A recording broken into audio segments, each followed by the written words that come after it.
മാധ്യമങ്ങളുടെ ഭാവിയും ഭാവുകത്വവും എന്നുള്ളതാണ് ഇവിടെയുള്ളൊരു ടോപ്പിക്കായിട്ട് നമ്മൾ സംസാരിക്കാൻ ഉദ്ദേശിക്കുന്നത്. ഈ രണ്ട് കാര്യങ്ങളിലും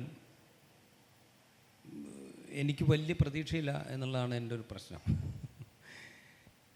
ഒന്നാമത്തെ കാര്യം, ഈ ഭാവുകത്വം എന്ന് പറയുന്നത് മാധ്യമങ്ങളെ സംബന്ധിച്ച് തുലവും അപ്രസക്തമായൊരു സംഗതിയാണ് എന്നുള്ളതാണ് എൻ്റെ ഒരു ഫീല്. അത് ഈ പണി തുടങ്ങിയ കാലം മുതലുള്ള എൻ്റെ ഒരു തോന്നലാണ്. ഭാവുകത്വമല്ല നമ്മളുടെ മാധ്യമങ്ങളുടെ ഒരു പണി. മാധ്യമങ്ങളുടെ പണി എന്ന് പറഞ്ഞു കഴിഞ്ഞാൽ വിവരങ്ങൾ കൈമാറുക എന്നുള്ള ജോലി മാത്രമേ ഉള്ളൂ. അവിടെ ഭാവുകത്തിന് വലിയ പ്രസക്തി ഉണ്ടെന്ന് ഞാൻ വിചാരിക്കുന്നില്ല. വിവരങ്ങൾ കൈമാറുക എന്നുള്ളതാണ്. അവിടെ ഭാവുകത്വം പോയിട്ട് ഈ വിവരം കൈമാറുന്നതിൻ്റെ അഭിപ്രായത്തിന് പോലും ഒരു പ്രസക്തിയുമില്ല. അപ്പോൾ പിന്നെ അവിടെ ഭാവുകത്വം കൊണ്ടുവരിക എന്നുള്ള എങ്ങനെയാണെന്ന് എനിക്ക് സന്ദേഹമുണ്ട്. ഭാവുകത്വം കൊണ്ടുവരുമ്പോൾ എന്താ സംഭവിക്കുന്നത്? പലപ്പോഴും മിക്കവാറും ഇതൊരു കെട്ടുകാഴ്ചയായിട്ട് മാറുകയാണ് പലപ്പോഴും സംഭവിക്കുക. അല്ലെ പിന്നെ ഭാവുകത്വം കൊണ്ടുവരുന്നവന് അല്ലെങ്കിൽ കൊണ്ടുവരാൻ ശ്രമിക്കുന്ന ആളുകൾക്ക് ഞാൻ ചെയ്യുന്ന ജോലി റെസ്പോൺസിബിളാണ്, ആ റെസ്പോൺസിബിലിറ്റി നിലനിർത്തിക്കൊണ്ട് ഇതിനെ എങ്ങനെ ഭാവുകത്വം ഉണ്ടാക്കാം എന്നുള്ളതിനെക്കുറിച്ചുള്ളൊരു ധാരണ വേണം. ദൗർഭാഗ്യവശാൽ നമ്മൾ അങ്ങനെ ഒരു റെസ്പോൺസിബിലിറ്റി എലിമെൻറ്റ് ലാക്ക് ചെയ്യുന്നൊരു ലോകത്താണ് നമ്മൾ ജീവിച്ചുകൊണ്ടിരിക്കുന്നത്. ആ റെസ്പോൺസിബിലിറ്റി എലിമെൻ്റ് ഇങ്ങനെ കാലങ്ങളായിട്ട് ഇങ്ങനെ ദ്രവിച്ച് അതിൻ്റെ ഏറ്റവും ദുർബലമായ അവസ്ഥയിൽ നിൽക്കുകയാണ്. അപ്പോൾ അതുകൊണ്ട് ഭാവുകത്വം എന്നുള്ളത് ഇപ്പോൾ നമ്മൾ മാധ്യമ പ്രവർത്തനത്തെ പറ്റി ചിന്തിക്കുന്നത് അബദ്ധമായിരിക്കും എന്നാണ് എനിക്ക് തോന്നുന്നത്. പിന്നെ ഭാവി എന്നുള്ളത് മുൻകാലങ്ങളിലൊക്കെ നമുക്ക് ഭാവിയെക്കുറിച്ച് ചിന്തിക്കാൻ പറ്റുന്ന ഒരവസ്ഥ ഉണ്ടായിരുന്നു. ഇപ്പം അങ്ങനെയല്ല. കാരണം വെച്ച് കഴിഞ്ഞാൽ നമ്മൾ ഇന്ന് കാണുന്ന ലോകമല്ല നാളെ കാണുന്നത്. ഇന്ന് കാണുന്ന ടെക്നോളജി അടുത്ത മണിക്കൂറിൽ മാറുന്നൊരു ലോകത്താണ് നമ്മൾ ജീവിച്ചുകൊണ്ടിരിക്കുന്നത്. അപ്പോൾ അടുത്ത കാലത്തെ കമ്മ്യൂണിക്കേഷൻ സംവിധാനം എങ്ങനെയാണ്, അതിൻ്റെ മോഡ് എങ്ങനെയാണ്, അതിൻ്റെ സാങ്കേതിക സംവിധാനങ്ങൾ എങ്ങനെയാണെന്നൊന്നും നമുക്ക് ഉറപ്പിക്കാൻ പറ്റില്ല. അപ്പോൾ അതുകൊണ്ട് കുറേ കാലം മുമ്പ് വരെ നമ്മൾ പറഞ്ഞുകൊണ്ടിരുന്നത് വെച്ചാൽ ടെലിവിഷൻ്റെ ആവിർഭാവത്തോടുകൂടെ പ്രിൻ്റ് മീഡിയ വലിയ അപകടത്തിലായി, പ്രിൻ്റ് മീഡിയയുടെ ഭാവി ഇതോടുകൂടെ തീർന്നു എന്ന് നമ്മൾ പറഞ്ഞുകൊണ്ടിരുന്നത്. ഇപ്പം നമ്മൾ പറയുന്നത് പ്രിൻ്റ് മാത്രമല്ല അപകടത്തിലാവുന്നത്, ടെലിവിഷൻ ഇതോടുകൂടെ അപകടത്തിലാവാൻ പോവാണ്. കാരണം എല്ലാം ഫോണിലേക്ക് മാറിയിരിക്കുന്നു, ആ മീഡിയത്തിലേക്കാണ് ഇപ്പോൾ നമ്മൾ പോകുന്നത് എന്ന് പറയും. ആ മീഡിയത്തിൽ വർക്ക് ചെയ്തുകൊണ്ടിരിക്കുന്ന സ്ഥാപനങ്ങളെയാണ് നമ്മളിപ്പോൾ സമാന്തര മാധ്യമങ്ങൾ എന്ന് പറയുന്നതെന്നും കൂടെ നമ്മൾ ആലോചിച്ച് നോക്കണം. അങ്ങനെയും കൂടെ ഒരു വൈരുദ്ധ്യമുണ്ട്. അപ്പോൾ ഇങ്ങനെ വളരെ കോംപ്ലിക്കേറ്റഡ് ആയിട്ടുള്ളൊരു സിറ്റുവേഷനിലാണ് നമ്മൾ നിൽക്കുന്നത്. വളരെ മാധ്യമ പ്രവർത്തനത്തെ സംബന്ധിച്ച് വളരെ സങ്കീർണമായിട്ടുള്ള ഒരു ജംഗ്ഷനിലാണ് നമ്മൾ നിൽക്കുന്നത്.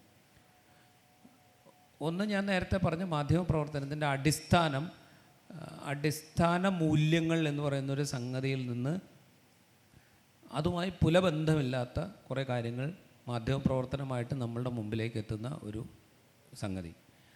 രണ്ടാമത്തത്, ഇതിൻ്റെ ഭാവി എന്ന് പറയുന്നത് നമ്മളുടെ ആരുടെയും കയ്യിലല്ല എന്നുള്ള ഒരു സിറ്റുവേഷൻ. ഇങ്ങനെ വളരെ കോംപ്ലിക്കേറ്റഡ് ആയിട്ടുള്ളൊരു കാലത്താണ് നമ്മൾ മാധ്യമപ്രവർത്തനത്തെക്കുറിച്ച് സംസാരിക്കുന്നത്. എന്ന് വിചാരിച്ചുകൊണ്ട് ഇത് നാളെ നിന്നു പോകും അല്ലെങ്കിൽ ഇതൊന്നും ഉണ്ടാവാൻ പോകുന്നില്ല എന്ന് നിങ്ങൾ വിചാരിക്കുന്നുണ്ടെങ്കിൽ അങ്ങനെയുമല്ല. ഇതില്ലാതെ പറ്റില്ല. കാരണം വെച്ചാൽ കമ്മ്യൂണിക്കേഷൻ എന്ന് പറയുന്നത് നമ്മളെ സംബന്ധിച്ച് വളരെ പ്രധാനപ്പെട്ട ഒരു ഏരിയയാണ്. അതില്ലാതെ പറ്റില്ല. പക്ഷെ അതിൻ്റെ രീതി എങ്ങനെയായിരിക്കും, അതിൻ്റെ മുന്നോട്ട് പോക്ക് എങ്ങനെയായിരിക്കുമെന്ന് നമുക്ക് പ്രവചിക്കുക എന്ന് പറയുന്നത് അസാധ്യമായ ഒരു ലോകത്താണ് നമ്മൾ ജീവിച്ചുകൊണ്ടിരിക്കുന്നതെന്നാണ് എനിക്ക് തോന്നുന്നത്. എൻ്റെ ഒരു ഇതനുസരിച്ച് ഞാൻ പ്രിൻ്റിലും വിഷ്വലിലും ഇപ്പോൾ ഈ പുതിയ രീതിയിലുള്ള കമ്മ്യൂണിക്കേഷൻ സംവിധാനത്തിലും വർക്ക് ചെയ്തിട്ടുണ്ട്.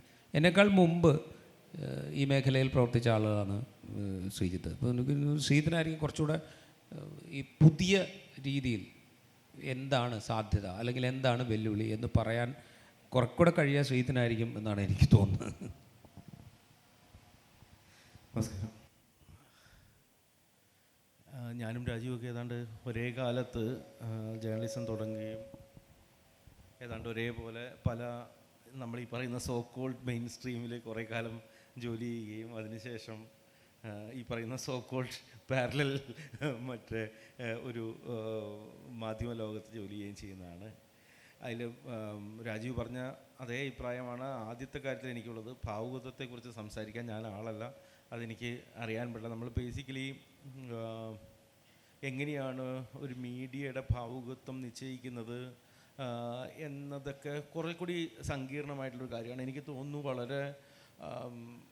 വളരെ അർത്ഥപൂർണമായ ഒരു ജനാധിപത്യം നിലനിൽക്കുന്ന ഒരു സ്ഥലത്തൊക്കെയാണ് മാധ്യമ പ്രവർത്തനം നടക്കുന്നത് എങ്കിൽ, അതായത് ഒരു തെറ്റായ വാർത്ത ചെയ്യുന്ന ജേർണലിസ്റ്റ് മറ്റേ ഈ പറഞ്ഞ രീതിയിൽ ഒരു കുറ്റവാളിയായി തീരുകയും, തെറ്റായ മാധ്യമ പ്രവർത്തനം, അതായത് നിങ്ങളൊരു വാർത്ത അറിഞ്ഞിട്ട് അത് മൂടി വയ്ക്കുന്നത് വരെ ക്രൈമായിരിക്കുന്ന സ്ഥലങ്ങളുണ്ട്. ഇപ്പോൾ സ്വീഡൻ പോലെയുള്ള രാജ്യങ്ങളിലൊക്കെ ഒരു രജിസ്റ്റേർഡ് ജേർണലിസ്റ്റ് ആണെങ്കിൽ നിങ്ങളൊരു വാർത്ത, ഒരു ക്രൈമിനെ കുറിച്ച് നിങ്ങൾ അറിഞ്ഞു, നിങ്ങളുടെ കയ്യിൽ ഒരു വാർത്ത കിട്ടി, എന്നിട്ട് അത് പബ്ലിഷ് ചെയ്തില്ലെങ്കിൽ നിങ്ങൾക്ക് തുടർന്ന് ജേർണലിസം നടത്താനായിട്ട് അവകാശമുള്ള ആളുകളല്ല നിങ്ങൾ. അതേപോലെ തന്നെ തെറ്റായ വാർത്ത നടത്തി കഴിഞ്ഞിട്ടുണ്ടെങ്കിൽ നിങ്ങൾ ഈ പറഞ്ഞ രീതിയിൽ ജയിലിലാവുകയും ചെയ്യും. അങ്ങനെയുള്ളൊരു സ്ഥലത്ത് നമുക്ക് വേണമെങ്കിൽ ഭാവുകത്വത്തെക്കുറിച്ച് സംസാരിക്കാം. പക്ഷേ ഇവിടെ നമ്മൾ കഴിഞ്ഞ ഏതാണ്ടൊരു ചുരുങ്ങിയത് 2012 ശേഷമെങ്കിലും, ഒരു 12-13 കാലത്തിന് ശേഷമെങ്കിലും വളരെ വിചിത്രമായിട്ടുള്ള ഒരു മാധ്യമ ലോകത്താണ് നമ്മളുള്ളത്.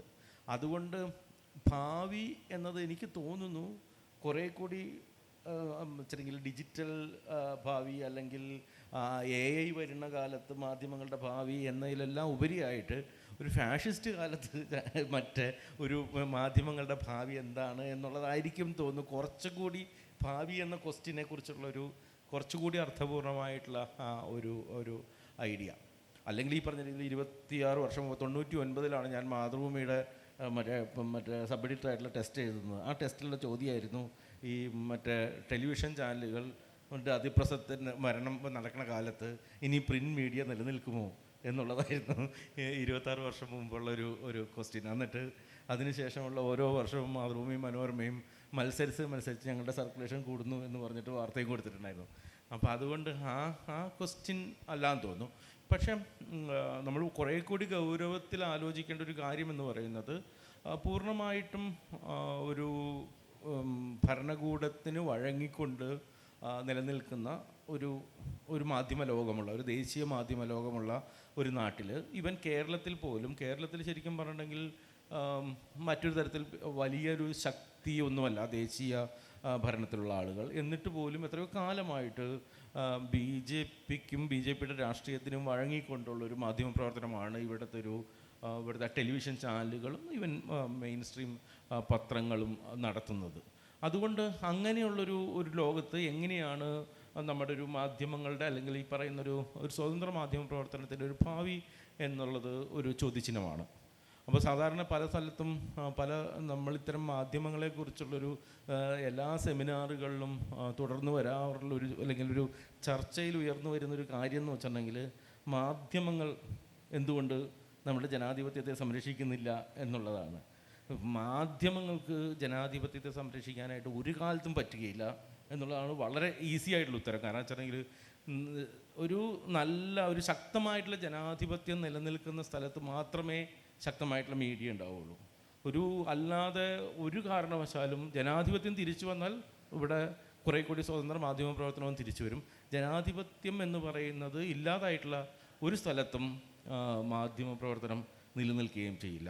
അതുകൊണ്ട് തന്നെ ആ സ്വാതന്ത്ര്യം, അല്ലെങ്കിൽ കുറേ കൂടി സ്വതന്ത്രമായ മാധ്യമങ്ങളുടെ ഒരു കാലം നമുക്ക് വരണമെങ്കിൽ, അല്ലെങ്കിൽ അവ പൂർണ്ണമായും മെയിൻ സ്ട്രീമായിട്ട് മാറണമെങ്കിൽ തീർച്ചയായിട്ടും അത്തരമൊരു ജനാധിപത്യം തിരിച്ചു വരണം. അപ്പോൾ കഴിഞ്ഞൊരു 2000 ഇതേപോലെ 12-13 കാലത്ത് തന്നെയായിരിക്കണം മെയിൻ സ്ട്രീം മീഡിയ അവസാനമായിട്ട് വളരെ ഗവൺമെൻറ്റിനെതിരായിട്ടുള്ള, അല്ലെങ്കിൽ ഏറ്റവും പ്രധാനപ്പെട്ട വാർത്തകൾ പുറത്തുവിട്ട്, ഒരുപക്ഷെ ജോസി പുറത്തു കൊണ്ടുവന്ന ആദർശ് ഫ്ലാറ്റ്സ് തുടങ്ങിയിട്ടുള്ള വാർത്തകളായിരിക്കും ഒരുപക്ഷെ മെയിൻ സ്ട്രീം മീഡിയയിലൂടെ പുറത്തു വന്നിട്ടുള്ള വളരെ വളരെ വലിയ വാർത്തകൾ, അല്ലെങ്കിൽ ഒരു ഗവൺമെൻറ്റുകളെ പിടിച്ചു കുലുക്കുന്ന വാർത്തകൾ, തെറ്റായിട്ടുള്ള വാർത്തകൾ എന്ന് പറയുന്നത്. കഴിഞ്ഞ എത്രയോ കാലമായിട്ട് ഇവിടെ, ഈവൻ കേരളത്തിൽ 9 വർഷത്തോളമായി ഇടതുപക്ഷ ഗവൺമെൻറ് ഭരിക്കുന്നു. പക്ഷേ ഒരു വാർത്ത പോലും അടിസ്ഥാനപരമായി സർക്കാരിനെ പ്രശ്നത്തിലാക്കുന്ന വാർത്ത വന്നിട്ടില്ല. അതേസമയം വളരെ സൂപ്പർഫിഷ്യലായിട്ടുള്ള, വളരെ ഉപരിപ്ലവമായിട്ടുള്ള ഇഷ്ടംപോലെ വാർത്തകൾ ഇവിടെ ധാരാളമായിട്ട് വരികയും ചെയ്തിട്ടുണ്ട്. ഒരു പത്രം KT ജലീലിനെതിരെ 30 ദിവസം തുടർച്ചയായിട്ട് വാർത്ത കൊടുത്തിട്ടുണ്ട്, 1-ാം പേജിൽ തുടർച്ചയായിട്ട് 30 ദിവസം. ഇവിടുത്തെ ഏറ്റവും പ്രധാനപ്പെട്ട പത്രം. എന്തെങ്കിലും വസ്തുതയുള്ള കാര്യമായിരുന്നു. എത്ര ദിവസം ഇവിടെ ഈ സ്വർണ്ണക്കടത്ത് തുടർച്ചയായിട്ട് നമ്മുടെ ചാനലുകൾ ചർച്ച ചെയ്തിട്ടുണ്ട്. അപ്പോൾ ഇത്തരം കാര്യങ്ങളിൽ ഭ്രമിച്ചു. അതേസമയം 9 വർഷം ഭരിക്കുന്ന ഒരു ഗവൺമെൻറ്റിനെതിരെ നിങ്ങൾക്കൊരു വാർത്ത ഇല്ലാതിരിക്കുമോ? ഉറപ്പായിട്ടും വാർത്ത ഉണ്ടാവും, ഉറപ്പായിട്ടും ഭരണത്തിൽ പ്രശ്നങ്ങളുണ്ടാവണം ഗവൺമെൻറ്റിൽ. പക്ഷെ അതിനൊന്നും ഒരു മെനക്കെടാനോ അതിനുവേണ്ടി ശ്രമിക്കാനോ പറ്റാത്ത വിധത്തിൽ ഒരു ചുരുങ്ങിപ്പോയിട്ടുള്ളൊരു ദർശനമാണ് നമ്മൾ ഒരു കാരണവശാൽ ഇപ്പോൾ കാശ്മീരിൽ ഭീകരാക്രമണം നടന്നു. ആദ്യത്തെ 2 ദിവസം നടന്നു. അതിനുശേഷം സുരക്ഷ കൺസേൺ ആയിട്ട് വരികയും ദേശീയ തലത്തിൽ മറ്റ് മുതിർന്ന ജനറൽമാരടക്കം വലിയ സുരക്ഷാ വിദഗ്ധരടക്കമുള്ള ആളുകൾ ഇവിടെ സുരക്ഷാ വീഴ്ച ഉണ്ടായിട്ടുണ്ട് എന്ന് പറയുന്നൊരു ഡിസ്കഷൻ വന്ന ആ സെക്കൻഡിൽ കേരളത്തിലെ മീഡിയ ആ ചർച്ച നിർത്തി. പിന്നെ അതുണ്ടായിട്ടില്ല ഡിസ്കഷൻ. പിന്നെ നടക്കുന്നത് ഇവിടെ കേരളത്തിൽ വീണ്ടും നമ്മൾ തിരിച്ച് മറ്റേ AKG സെൻറ്ററിൻ്റെ താഴെ ഭൂഗർഭ അറയുണ്ടോ തുടങ്ങിയിട്ടുള്ള കാര്യങ്ങളിലേക്ക് ഡിസ്കഷൻ തിരിച്ചു വന്നു. അപ്പോൾ നമ്മൾക്ക് ഒരു കാരണവശാലും അത്തരം ഒരു വിഷയങ്ങളെ സ്പർശിക്കാനോ ഒന്നും സാധിക്കുന്നില്ല, താല്പര്യവുമില്ല. ഇപ്പം കഴിഞ്ഞ 2024 ഇലക്ഷന് തൊട്ട് മുൻപ് നമ്മുടെ ന്യൂസ് മിനിറ്റും ന്യൂസ് ലോണ്ടറിയും കൂടി ആയിരുന്നു എന്ന് തോന്നുന്നു, ഒരുമിച്ച് അവരാണ് ഈ നമ്മുടെ black money election bond electoral bond വാർത്ത പുറത്തു കൊണ്ടുവരുന്നത്. ഇത്രയും വലിയ അഴിമതി നടന്നിരിക്കുന്നു എല്ലാം എന്ന് വെച്ചിട്ടുണ്ടെങ്കിൽ രേഖകൾ സഹിതമാണ്. ഏതൊക്കെ ആളുകൾക്കെതിരെ ED CBI റെയ്ഡ് വന്നിട്ടുണ്ട്, അതിനുശേഷം ഏതൊക്കെ സ്ഥാപനങ്ങൾ BJPക്ക് ഇലക്ട്രൽ ബോർഡ് വഴി പൈസ കൊടുത്തിട്ടുണ്ടെന്നുള്ള രേഖകളടക്കം പുറത്തു കൊണ്ടുവന്നു. അത് നേരെ പകർത്തിയെടുത്ത് കൊടുത്താൽ മതി, ഒരു മീഡിയയും അത് വാർത്തയാക്കിയില്ല. അതിനുശേഷം ഇത് വന്ന് ഏതാണ്ട് 8-9 മണിക്കൂറിന് ശേഷം രാഹുൽ ഗാന്ധി ഇത് സംബന്ധിച്ച് പത്രസമ്മേളനം നടത്തുമ്പോഴാണ് രാഹുൽ ഗാന്ധി ഇത് ആരോപിച്ചു എന്ന് പറഞ്ഞിട്ടാണ് നമ്മുടെ മെയിൻ സ്ട്രീം മീഡിയ വാർത്ത കൊടുക്കുന്നത്. അഥവാ നമ്മുടെ ഈ പാരലായിട്ടുള്ള മാധ്യമ ലോകത്ത് ഈ പാരലായിട്ട് എന്ന് പറയുന്നതാണ് യഥാർത്ഥത്തിൽ ഇപ്പോൾ ഇവിടെ മെയിൻ സ്ട്രീമായിട്ട് യഥാർത്ഥത്തിൽ മാധ്യമ പ്രവർത്തനം നടത്തുന്ന ആ മാധ്യമ ലോകം. ആ മാധ്യമ ലോകത്ത് വാർത്തകൾ ഉണ്ടാവുന്നുണ്ട്. പക്ഷെ ആ മാധ്യമ ലോകത്തെ വാർത്തകൾ കാണാനോ അത് പ്രചരിപ്പിക്കാനോ നമ്മുടെ ആളുകൾക്ക് പോലും വലിയ താല്പര്യമില്ല. അതായത് അനുദിനം ഇവിടുത്തെ മെയിൻ സ്ട്രീം മീഡിയ വിമർശിക്കുന്ന ആളുകൾ പോലും ഈ പറയുന്ന ഈ യഥാർത്ഥത്തിലുള്ള വാർത്തകൾ നടക്കുന്ന ഈ പാരലൽ മീഡിയ കാണാതായി പോകുന്നു എന്നതുപോലും ഒരു പ്രധാനപ്പെട്ട ഒരു കാര്യമാണ് എന്ന് തോന്നുന്നു. ഇതൊന്നും ഡിസ്കഷൻ തുടരാമെന്ന് തോന്നുന്നു. ഇതാണ് ഞാൻ നേരത്തെ പറഞ്ഞത്. നമ്മളെ തന്നെ ഈ സമാന്തര മാധ്യമങ്ങൾ എന്ന് വിശേഷിപ്പിക്കുന്നതിൻ്റെ ഒരു പ്രോബ്ലം ഇതാണ്. കാരണം ഇപ്പോൾ ഇവിടെ ന്യൂസ് മിനിറ്റിനെ കുറിച്ച്, ന്യൂസ് ലോണ്ടറിയെ കുറിച്ചൊക്കെ ശ്രീത്ത് സംസാരിച്ചു. ഇതിനോട് കൂട്ടിച്ചേർത്ത് വയ്ക്കാവുന്ന ഒരു പേരാണ് ഇത് വയർ എന്നുള്ള പേര്. ഒരുപാട് വാർത്തകൾ അവിടെ സംഭവിക്കുന്നുണ്ട്. ഇപ്പോൾ സത്യപാൽ മല്ലിക് പുൽവാമ ആക്രമണത്തിന് ശേഷം ഉണ്ടായ സംഗതികളെക്കുറിച്ച് പറഞ്ഞ കാര്യങ്ങൾ ഏറ്റവും ഡീറ്റെയിൽ ആയിട്ട് റിപ്പോർട്ട് ചെയ്ത മാധ്യമം എന്ന് പറയുന്നത് ഇത് വയറായിരുന്നു. സത്യപാൽ മല്ലിക്കിന് ഇൻ്റർവ്യൂ കൊടുത്തത് വയറായിരുന്നു. ആ ഇൻ്റർവ്യൂ എടുത്തു വെച്ചുകൊണ്ട് പിന്നെ അവിടെ ഇവിടെയൊക്കെ ചെറിയ വാർത്തകളൊക്കെ വന്നത് നമ്മുടെ ശ്രദ്ധയിൽപ്പെട്ടിട്ടുണ്ട്. പക്ഷേ നമ്മളൊരിക്കലും ആ മാധ്യമങ്ങളെ നമ്മൾ പ്രോത്സാഹിപ്പിക്കുന്നുണ്ടോ എന്ന് ചോദിച്ചു കഴിഞ്ഞാൽ ഇല്ല എന്ന് തന്നെയാണ് അതിൻ്റെ അർത്ഥം. നമ്മൾ എത്ര പേര് എല്ലാ ദിവസവും വയറ് നോക്കുന്നുണ്ട്, എത്ര ദിവസം ന്യൂസ് ലോണ്ടറി നോക്കുന്നുണ്ട്, എത്ര ദിവസം ന്യൂസ് മിനിറ്റ് നോക്കുന്നുണ്ട്. എപ്പോഴെങ്കിലും നമ്മുടെ സോഷ്യൽ മീഡിയ പ്ലാറ്റ്ഫോമിൽ അവരുടെ അൽഗോരിതത്തിൻ്റെ ദാക്ഷിണ്യത്താൽ നമ്മളുടെ മുമ്പിലേക്ക് ഇത് വന്ന് കിട്ടിയാൽ ഒരു പക്ഷേ നോക്കിയേക്കാം എന്നുള്ളത് മാത്രമേ സംഭവിക്കുന്നുള്ളൂ. അപ്പോൾ ഇവിടെയാണ് ശ്രീത് നേരത്തെ പറഞ്ഞ ഒരു ഡെമോക്രാറ്റിക് സൊസൈറ്റിക്ക് മാത്രമേ ഒരു മീഡിയ സ്പേസ് ഉണ്ടാക്കിയെടുക്കാൻ പറ്റും, മീഡിയയെ സ്ട്രോങ് ആയിട്ട് നിലനിർത്താൻ പറ്റും. ഈ ഡെമോക്രാറ്റിക് സ്പേസ് ഉണ്ടാക്കിയെടുക്കാൻ നമ്മൾ എന്ത് കോൺട്രിബ്യൂട്ട് ചെയ്യുന്നു എന്നുള്ളൊരു ചോദ്യമുണ്ട്. ആ കോൺട്രിബ്യൂഷനാണ് നമ്മൾ ഇത്തരം മാധ്യമങ്ങളെ, ഇത്തരം വാർത്തകളെ ഫോളോ ചെയ്യുകയും അതിനെ പ്രോത്സാഹിപ്പിക്കുകയും ചെയ്യുക എന്ന് പറയുന്നൊരു കാര്യം. ഇപ്പോൾ ഇവിടെ ശ്രീത്ത് ജോസി ചെയ്ത ആദർശ് കുംഭകോണത്തെക്കുറിച്ച് സൂചിപ്പിച്ചല്ലോ. ആദർശ് മാത്രമായിരുന്നില്ല ആ കാലത്തുണ്ടായിരുന്ന ഒരു ഒഴുക്ക് നിങ്ങളുടെ ഓർമ്മയിലുണ്ടെങ്കിൽ ആദ്യം 2G സ്കാം, പിന്നെ കോള്, പിന്നെ കോമൺവെൽത്ത്, ദെൻ ആദർശ്, അങ്ങനെ തുടങ്ങിയിട്ട് ഇങ്ങനെ മൾട്ടിപ്പിൾ ലാക് ക്രോസിൻ്റെ ക്രമക്കേടുകളെക്കുറിച്ചോ അഴിമതികളെക്കുറിച്ചിട്ടുള്ള വാർത്തകളുടെ കുത്തൊഴുക്കായിരുന്നു നമ്മുടെ മുമ്പിലേക്ക് ഇങ്ങനെ കുത്തി ഒഴുകുമായിരുന്നു. നമ്മളെല്ലാവരും അതിനകത്ത് എന്താ പറയുക, ഇമ്മേഴ്സ്ഡ് ആയിപ്പോയിട്ടുണ്ട്. നമ്മൾ അതിനകത്ത് കുളിച്ച് ഇറങ്ങി പഠിച്ച് അതിനെക്കുറിച്ച് സംസാരിച്ചിട്ടുണ്ട്, അല്ലെങ്കിൽ അതിനെക്കുറിച്ച് അറിഞ്ഞിട്ടുണ്ട്. പക്ഷെ അതിന് ശേഷം ഇപ്പോൾ ഇതേപോലെ ഇപ്പോൾ ഈ 4 കാര്യങ്ങൾ ഞാൻ നിങ്ങളോട് പറഞ്ഞല്ലോ. ശ്രീത്ത് പറഞ്ഞ ആദർശ്, കോമൺവെൽത്ത്, ദെൻ എന്താ പറയുക 2G, കൽക്കരി. ഇത് പറയുന്ന സ്പീഡിൽ നമുക്കൊരിക്കലും റഫാൽ അഴിമതിയെക്കുറിച്ച് പറയാൻ പറ്റില്ല. റഫാൽ ഡീലിനെ കുറിച്ച് നമുക്കറിയില്ല. UPA സർക്കാരുണ്ടാക്കിയ റഫാൽ ഡീലിൽ നരേന്ദ്രമോദി സർക്കാർ എങ്ങനെ മാറ്റം വരുത്തിയെന്നോ, ഈ പുതിയ കരാർ ഒപ്പിടുന്നതിന് 12 ദിവസം മുമ്പ് മാത്രം ഉണ്ടാക്കിയ അനിൽ അംബാനിയുടെ കമ്പനിയുമായിട്ട് എങ്ങനെയാണ് ജോയിൻറ്റ് വെഞ്ചർ ദസോ കമ്പനി ഉണ്ടാക്കിയതെന്നോ നമുക്കറിയില്ല. ഇത് നമ്മുടെ മുമ്പിലേക്ക് എത്തിയിട്ടില്ല. പക്ഷെ ഇത് പറഞ്ഞ ഒരുപാട് സ്പേസ് ഉണ്ടായിരുന്നു, ഇത് പറഞ്ഞ ഒരുപാട് മാധ്യമങ്ങളുണ്ടായിരുന്നു. അവിടേക്ക് നമ്മൾ പോയിട്ടില്ല. അപ്പം ഇതിനകത്തൊരു കൊടുക്കൽ വാങ്ങലിൻ്റെ പ്രശ്നമുണ്ട്. ഈ കൊടുക്കൽ വാങ്ങലുണ്ടെങ്കിൽ മാത്രമേ നമ്മൾ ഈ പറയുന്ന മാധ്യമങ്ങളുടെ ഭാവി ഉണ്ടാവുള്ളൂ. അതർവൈസ് ഇപ്പം എക്സിസ്റ്റ് ചെയ്യുന്ന ഈ മുഖ്യധാരാ മാധ്യമങ്ങളെന്ന് നമ്മൾ വിശേഷിപ്പിക്കുകയും നമ്മൾ നിരന്തരം വിമർശിച്ചുകൊണ്ടിരിക്കുകയും ചെയ്യുന്ന ഇവയുടെ തുടർച്ചയോ അല്ലെങ്കിൽ പുതിയ പതിപ്പുകളോ മാത്രമേ ഉണ്ടാവൂ എന്നാണ് എനിക്ക് തോന്നുന്നത്. ഇവിടെയാണ് നമ്മളുടെ, സത്യം പറഞ്ഞു കഴിഞ്ഞാൽ നമ്മളുടെ ഒരു ചിന്ത ഉണ്ടാകേണ്ടതെന്ന് എനിക്ക് തോന്നുന്നു. ജേർണലിസത്തിന് വേണ്ടി ഇൻവെസ്റ്റ് ചെയ്യുന്ന എത്ര മാധ്യമങ്ങൾ, നിങ്ങൾ ദേശീയ മാധ്യമങ്ങൾ വിടുക. കേരളത്തിൽ ഇപ്പോൾ ശ്രീത്ത് തന്നെ പറഞ്ഞ 9 വർഷമായി തുടർച്ചയായി ഭരിക്കുന്ന ഒരു സർക്കാരിനെതിരെ ഉണ്ടാകാനിടയുള്ള വാർത്തകൾ, അതിലേക്ക് പോയ എത്ര മാധ്യമങ്ങൾ നമ്മളുടെ മുമ്പിലുണ്ട് എന്ന് നമ്മളൊന്ന് ആലോചിച്ച് നോക്കുക. കേരളത്തിൽ പ്രതിപക്ഷ ശബ്ദമായിട്ട് നിൽക്കുന്ന മാധ്യമങ്ങളാണ് കേരളത്തിലെ 99%. 1% മാത്രമേ ഉള്ളൂ. അത് CPM-ൻ്റെ ഔദ്യോഗിക മുഖപത്രമായിട്ട് നമ്മൾ കണക്കാക്കുക. ബാക്കിയൊക്കെ പ്രതിപക്ഷ ശബ്ദമായിട്ട് നമ്മൾ കണക്കാക്കണം. എന്തിന് CPI-യുടെ മുഖപത്രം പോലും ഒരു പ്രതിപക്ഷ ശബ്ദമായിട്ട് നമ്മൾ കണക്കാക്കണം. ഇത്രയും പ്രതിപക്ഷ ശബ്ദമായി നിൽക്കുന്ന മാധ്യമങ്ങൾ നമ്മളുടെ ചുറ്റുവട്ടത്തുണ്ടായിട്ട് ഒരു റിയൽ സ്റ്റോറിക്ക് വേണ്ടിയിട്ട് എത്ര ശ്രമം നമ്മൾ നടത്തുന്നുണ്ട്?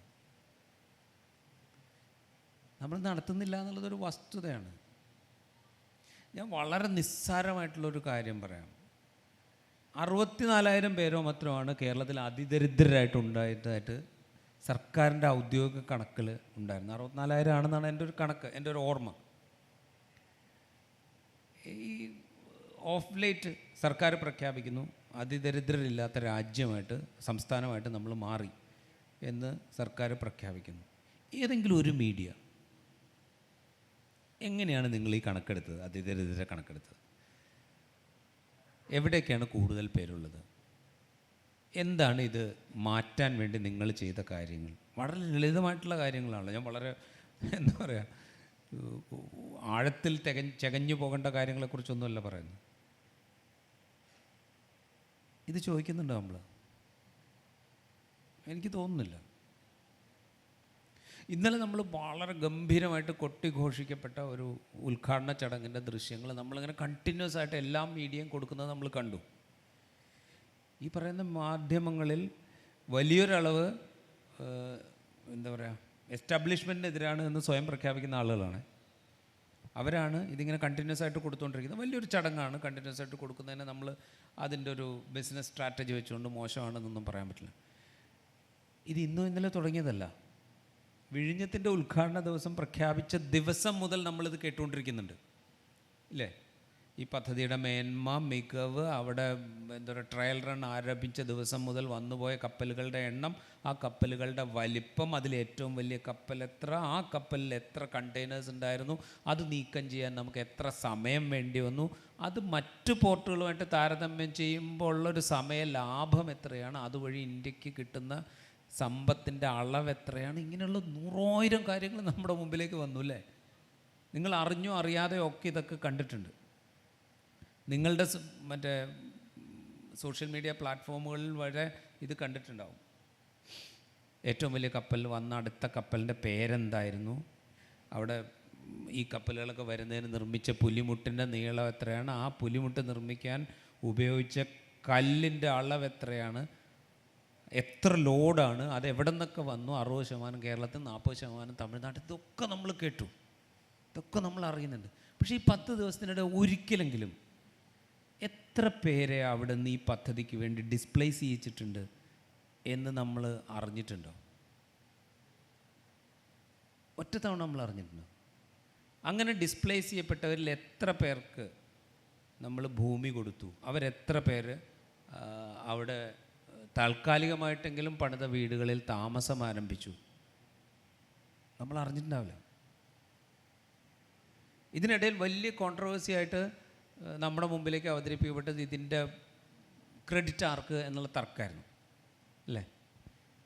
വിഴിഞ്ഞത്തിൻ്റെ ക്രെഡിറ്റ് എടുക്കുമ്പോൾ അവിടെ നിന്ന് ഡിസ്പ്ലേസ് ചെയ്ത മനുഷ്യരുടെ ക്രെഡിറ്റ് കൂടെ നമ്മൾ എടുക്കണ്ടേ? അവർക്ക് വേണ്ടി നമ്മൾ എന്ത് റീഹാബിലിറ്റേഷൻ പദ്ധതി തയ്യാറാക്കി, അതിൽ എത്ര പൂർത്തീകരിച്ചു, അതിൻ്റെ ക്രെഡിറ്റ് ഞങ്ങൾക്ക് അവകാശപ്പെട്ടതാണ് എന്ന് പറയാൻ ആരെങ്കിലും ഉണ്ടോ? അല്ലെങ്കിൽ ചോദിക്കാൻ ആരെങ്കിലും ഉണ്ടോ? പറയാൻ ആളുകൾ ഉണ്ടാവില്ല എന്നുള്ളത് നമ്മൾ അംഗീകരിക്കുക. ചോദിക്കാൻ ആരെങ്കിലും ഉണ്ടായോ? ഉണ്ടാവുന്നില്ലല്ലോ. ഇത് വളരെ സിമ്പിളായിട്ടുള്ള കാര്യമല്ലേ? ഇതൊരു പ്രശ്നമാണ്. അപ്പം ഈ ഒരു മീഡിയ എന്താ ആഘോഷത്തിൻ്റെ നടുക്കിലേക്കാണ് നമ്മളെ കൊണ്ട് നിർത്തുന്നത്. അവിടെ മാത്രമേ ഈ മീഡിയയ്ക്ക് എക്സിസ്റ്റൻസ് ഉള്ളൂ എന്നാണ് നമ്മളെ പറഞ്ഞ് പഠിപ്പിക്കുന്നത്. ആ പാഠത്തിൻ്റെ തുടർച്ചയിലാണ് നമ്മളൊക്കെ സഞ്ചരിച്ചുകൊണ്ടിരിക്കുന്നത്. അവിടെ നമ്മൾ ബാക്കി എല്ലാത്തിനെയും മാറ്റി നിർത്തുകയോ ബാക്കിയെല്ലാം സമാന്തരമായി മാറുകയോ ഒക്കെയാണ് നമുക്ക് ചെയ്തുകൊണ്ടിരിക്കുന്നത്. അതുകൊണ്ടാണ് ഇപ്പോൾ ശ്രീത്ത് നേരത്തെ പറഞ്ഞ ഇലക്ട്രൽ ബോണ്ടിൻ്റെ കണക്ക് ന്യൂസ് മിനിറ്റ്, ന്യൂസ് ലോണ്ടറിയും കൂടെ ചേർന്ന് പബ്ലിഷ് ചെയ്യുമ്പോൾ അതൊരു എന്താ പറയുക, സൊസൈറ്റിയുടെ പ്രശ്നമല്ലാതായി മാറുന്നത് അതുകൊണ്ടാണ്. കാരണം നമ്മൾ ഈ പറയുന്ന സ്പേസിലാണ് നമ്മൾ നിൽക്കുന്നത്, ഈ ആഘോഷത്തിൻ്റെ സ്പേസിലാണ് നമ്മൾ നിൽക്കുന്നത്. ആ ആഘോഷത്തെക്കുറിച്ച് മാത്രമേ നമുക്ക് കൺസേൺ ഉള്ളൂ. ആ ആഘോഷത്തിൻ്റെ ശരി തെറ്റുകളെക്കുറിച്ചുള്ള ഡിബേറ്റിലേ നമുക്ക് താല്പര്യമുള്ളൂ. അവിടെ നമ്മൾ ഇടപെടും, അവിടെ നമ്മൾ അഭിപ്രായം പറയും. ആ അഭിപ്രായം പറയുമ്പോൾ പോലും നമ്മൾ അതിൻ്റെ ഒരു സൂപ്പർഫിഷ്യലായിട്ടുള്ള കാര്യങ്ങളെക്കുറിച്ച് മാത്രമേ നമ്മൾ പറയുള്ളൂ. അവിടെ പോലും നമ്മൾ അതിൻ്റെ ഡെപ്തിലേക്ക് പോകാൻ നമ്മൾ തയ്യാറാവില്ല. ഡെപ്തിലേക്ക് പോകാൻ തയ്യാറാകാത്തൊരു സൊസൈറ്റിക്ക് ഒട്ടും ഡെപ്തിലേക്ക് പോകേണ്ടാത്ത ഒരു പ്രോഡക്റ്റ് മാത്രമേ കിട്ടുള്ളൂ. അത്രേ കിട്ടുള്ളൂ. അതിനപ്പുറം ഒന്നും കിട്ടുന്നത് നിങ്ങൾ പ്രതീക്ഷിക്കരുത്. നിങ്ങൾ ഡെപ്തിലേക്ക് പോകാൻ താല്പര്യപ്പെടുന്നില്ല എങ്കിൽ അതിനേക്കാൾ കുറവ് ഡെപ്തിലുള്ള പ്രോഡക്റ്റ് നിങ്ങളുടെ മുമ്പിലേക്ക് വെക്കാൻ മാത്രമേ ഞങ്ങളെപ്പോലുള്ളവർ സന്നദ്ധരാവുള്ളൂ. ഞാൻ ഞങ്ങളെ കൂടെ ഉൾപ്പെടുത്തിയിട്ടാണ് അത് പറയുന്നത്. അതിന് അത്രേ ആവശ്യമുള്ളൂ. ആ സൊസൈറ്റി അത്ര ഡിമാൻഡ് ചെയ്യുന്നുള്ളൂ. ഇതാണ് ഇതിനകത്തുള്ളൊരു ബേസിക് ആയിട്ടുള്ള പ്രശ്നം. നമ്മൾ ആസ് എ സൊസൈറ്റി ഒരു റെസ്പോൺസിബിൾ മീഡിയ ഡിമാൻഡ് ചെയ്യുന്നുണ്ടോ? നമ്മളൊരു റിയൽ ജേർണലിസം ആവശ്യപ്പെടുന്നുണ്ടോ? ഞങ്ങൾക്ക് വേണ്ടത് ഇതല്ല എന്ന് പറയാൻ നമ്മൾ സന്നദ്ധരാകുന്നുണ്ടോ? അതില്ലാത്തടത്തോളം കാലം നമ്മളിതിൻ്റെ ഭാവിയെക്കുറിച്ച് സംസാരിച്ചിട്ട് ഒരു കാര്യമില്ല. വെറുതെ സംസാരിക്കാം എന്നുള്ളതേ ഉള്ളൂ. എനിക്കതാ തോന്നുന്നത്, സത്യം പറഞ്ഞു കഴിഞ്ഞാൽ. ഇപ്പം സീത്ത് പറഞ്ഞു നിർത്തിയതിൻ്റെ തുടർച്ചയായിട്ടാണ് ഞാൻ സംസാരിക്കുന്നത്. നമ്മൾ ഈ 2-3 ദിവസത്തെ അനുഭവം മാത്രം നമ്മുടെ മുമ്പിൽ എടുത്താൽ മതി. ഇത് വച്ചിട്ട് വേണം നമ്മൾ ഭാവിയെക്കുറിച്ച് സംസാരിക്കാൻ. ഓഫ് കോഴ്സ് ഈ പറയുന്ന എന്താ പറയുക, മീഡിയ ഫ്രീഡം ഇന്ന് നേരിട്ടുകൊണ്ടിരിക്കുന്ന വലിയ വെല്ലുവിളികളുണ്ട്. അതിൽ തർക്കമൊന്നുമില്ല. കാരണം വെച്ച് കഴിഞ്ഞാൽ നമ്മൾ ഇന്ന് പറയുന്ന ഓരോ വാക്കും വാചകവും സ്ക്രൂട്ടനൈസ് ചെയ്യപ്പെടുന്നത് ഒരു സോഷ്യൽ സ്ക്രൂട്ടനിക്കല്ല വിധേയമാകുന്നു, ഒരു അതോറിറ്റേറിയൻ റൂളിൻ്റെ സ്ക്രൂട്ടനിക്കാണ് വിധേയമാകുന്നത്. അതിൻ്റെ ആഫ്റ്റർ എഫക്ട്സ് അനുഭവിക്കാൻ ഒരു പക്ഷേ നമ്മൾ ബാധ്യതപ്പെട്ടേക്കാം എന്നൊരു ഭയം നമ്മളെല്ലാവരും ഉള്ളൊരു കാലത്താണ് നമ്മൾ ജീവിച്ചുകൊണ്ടിരിക്കുന്നത്. അതിലൊന്നും തർക്കമില്ല. ആ പ്രശ്നം അവിടെ ഉണ്ട്. ആ പ്രശ്നത്തെ മറികടക്കണമെങ്കിൽ നമുക്ക് എന്ത് വേണം? മറികടക്കണമെങ്കിൽ നമുക്ക് ഈ പറയുന്ന ഡിമാൻഡ് വേണം, സൊസൈറ്റിയിൽ നിന്നുള്ള ഡിമാൻഡ് വേണം. അതില്ലാതെ നമുക്ക് ആ ഭയത്തെ മറികടക്കാൻ സാധിക്കില്ല എന്നാണ് എനിക്ക് തോന്നുന്നത്. ഏതാണ്ട് ഞങ്ങൾ രണ്ടുപേരും ഏതാണ്ട് ഒരേപോലത്തെ കാര്യങ്ങൾ തന്നെ പറഞ്ഞ് നിങ്ങളെ ബോറടിപ്പിക്കുകയായിരിക്കും. എന്നാലും നമ്മുടെ ഒരു പ്രവണത പോലെ തുടരുന്നൊരു കാര്യമാണ്. ഇപ്പോൾ നമ്മുടെ പുതിയതായിട്ട് തുടങ്ങിയിട്ടുള്ളൊരു ചാനലുണ്ടല്ലോ, ന്യൂസ് 24 എന്ന് പറഞ്ഞിട്ടുള്ള, നമ്മുടെ ഹർഷനും സനീഷൊക്കെ ഉള്ള, അവരുടെ ആദ്യ സമയത്ത് അവർ തുടങ്ങി ഏതാണ്ട് ഒരാഴ്ചയ്ക്കുള്ളിലോ മറ്റോ അവരുടെ അതിഗംഭീരമായിട്ടുള്ളൊരു സ്റ്റോറി ഉണ്ടായിരുന്നു. അതായത് മലയാളത്തിൽ വന്നിട്ടുള്ള ഏറ്റവും വലിയ ബ്രേക്കിംഗ് സ്റ്റോറീസ് ഒന്നായിരുന്നു. അതായത് 64 കേസോ മറ്റോ അവരെടുത്തിട്ട് ഈ പോസ്റ്റ്മോർട്ടം ഡിപ്രഷൻ എന്ന് പറയുന്ന ഈ ഗർഭകാല അവസ്ഥയിൽ സ്ത്രീകൾക്കുണ്ടാവുന്ന മാനസിക പ്രശ്നം മൂലം കുട്ടികളെ മറ്റേ കളഞ്ഞിട്ടുള്ള സ്ത്രീകളുടെ ജീവിതം. അതായത് യഥാർത്ഥത്തിൽ അവരിൽ ആരും മിക്കവാറും പേരെന്ന് വെച്ചിട്ടുണ്ടെങ്കിൽ ഒരു കാരണവശാലും കുറ്റവാളികളല്ലാത്ത മാനസിക രോഗം ചികിത്സിക്കാത്തതുകൊണ്ട്, അല്ലെങ്കിൽ മാനസിക പ്രശ്നം താൽക്കാലികമായിട്ടുള്ള മാനസിക പ്രശ്നം ചികിത്സിക്കാത്തതുകൊണ്ട് മാത്രം ഉണ്ടായിട്ടുള്ള പ്രശ്നവും അവരതിനുശേഷം അനുഭവിച്ചിട്ടുള്ള നരക ജീവിതവും വച്ചിട്ടുള്ള എന്ന് വെച്ചിട്ടുണ്ടെങ്കിൽ ഭയങ്കര ഇൻഡെപ്ത് സ്റ്റോറി, ലോങ് സ്റ്റോറി എന്ന് വെച്ചിട്ടുണ്ടെങ്കിൽ അതിൻ്റെ പല എപ്പിസോഡ്സായിട്ട് തുടർന്നുണ്ടായിരുന്നു. ആദ്യത്തെ ദിവസം ഇവരൊരു കുറച്ച് അനൗൺസ്മെൻ്റൊക്കെ ചെയ്തിട്ട് അവതരിപ്പിക്കുന്ന ദിവസം ഓൺലൈനിൽ ഞാനിത് കാണുമ്പോൾ ഏതാണ്ട് ഒരു 500-600 പേര് കാണുന്നുണ്ട്. ഞാൻ എല്ലാ ദിവസവും നോക്കിയത് കുറഞ്ഞ് 50 പേര് 10 പേര് ഒക്കെയാണ് കാണുന്നത്. അതേ സമയത്ത് മറ്റേ റിപ്പോർട്ടർ ചാനലിൽ നടക്കുന്ന വഷള് ചർച്ച കാണാനായിട്ട് ഇതേപോലെ ദശലക്ഷക്കണക്കിന് ആൾക്കാരുണ്ട്. എന്ന് വെച്ചിട്ടുണ്ടെങ്കിൽ ഒന്നും ഒരു തരത്തിനും ആഴമില്ലാത്ത പരസ്പരം ഇരുന്നിട്ട് ഈ പറയുന്ന ഈ മറ്റേ പുതിയ സിനിമകളുടെ മറ്റേ ഇതുണ്ടല്ലോ, അതായത് റിലീസിന് തൊട്ട് മുമ്പായിട്ട് ഈ അതിലുള്ള ആൾക്കാർ ഇരുന്നിട്ടുള്ള ചർച്ചയുണ്ടല്ലോ, ആ ചർച്ചയുടെ ഒരു സ്വഭാവത്തിലുള്ള ചർച്ചയാണല്ലോ എല്ലാ ദിവസവും അവിടെ പൊളിറ്റിക്കൽ ചർച്ച നടത്തുന്നത്. എല്ലാവരും കൂടി ഇരുന്നിട്ട് വെറുതെ ഒരു വർത്തമാനം പറഞ്ഞുകൊണ്ടിരിക്കുക. അത് കാണാനായിട്ട് ദശലക്ഷക്കണക്കിന് ആൾക്കാർ. ഈ കാണുന്നതിൽ പകുതി പേര് പിറ്റേ ദിവസം ഫേസ്ബുക്കിൽ വന്നിട്ട് അതിനെ ചീത്ത പറയുകയും ചെയ്യും.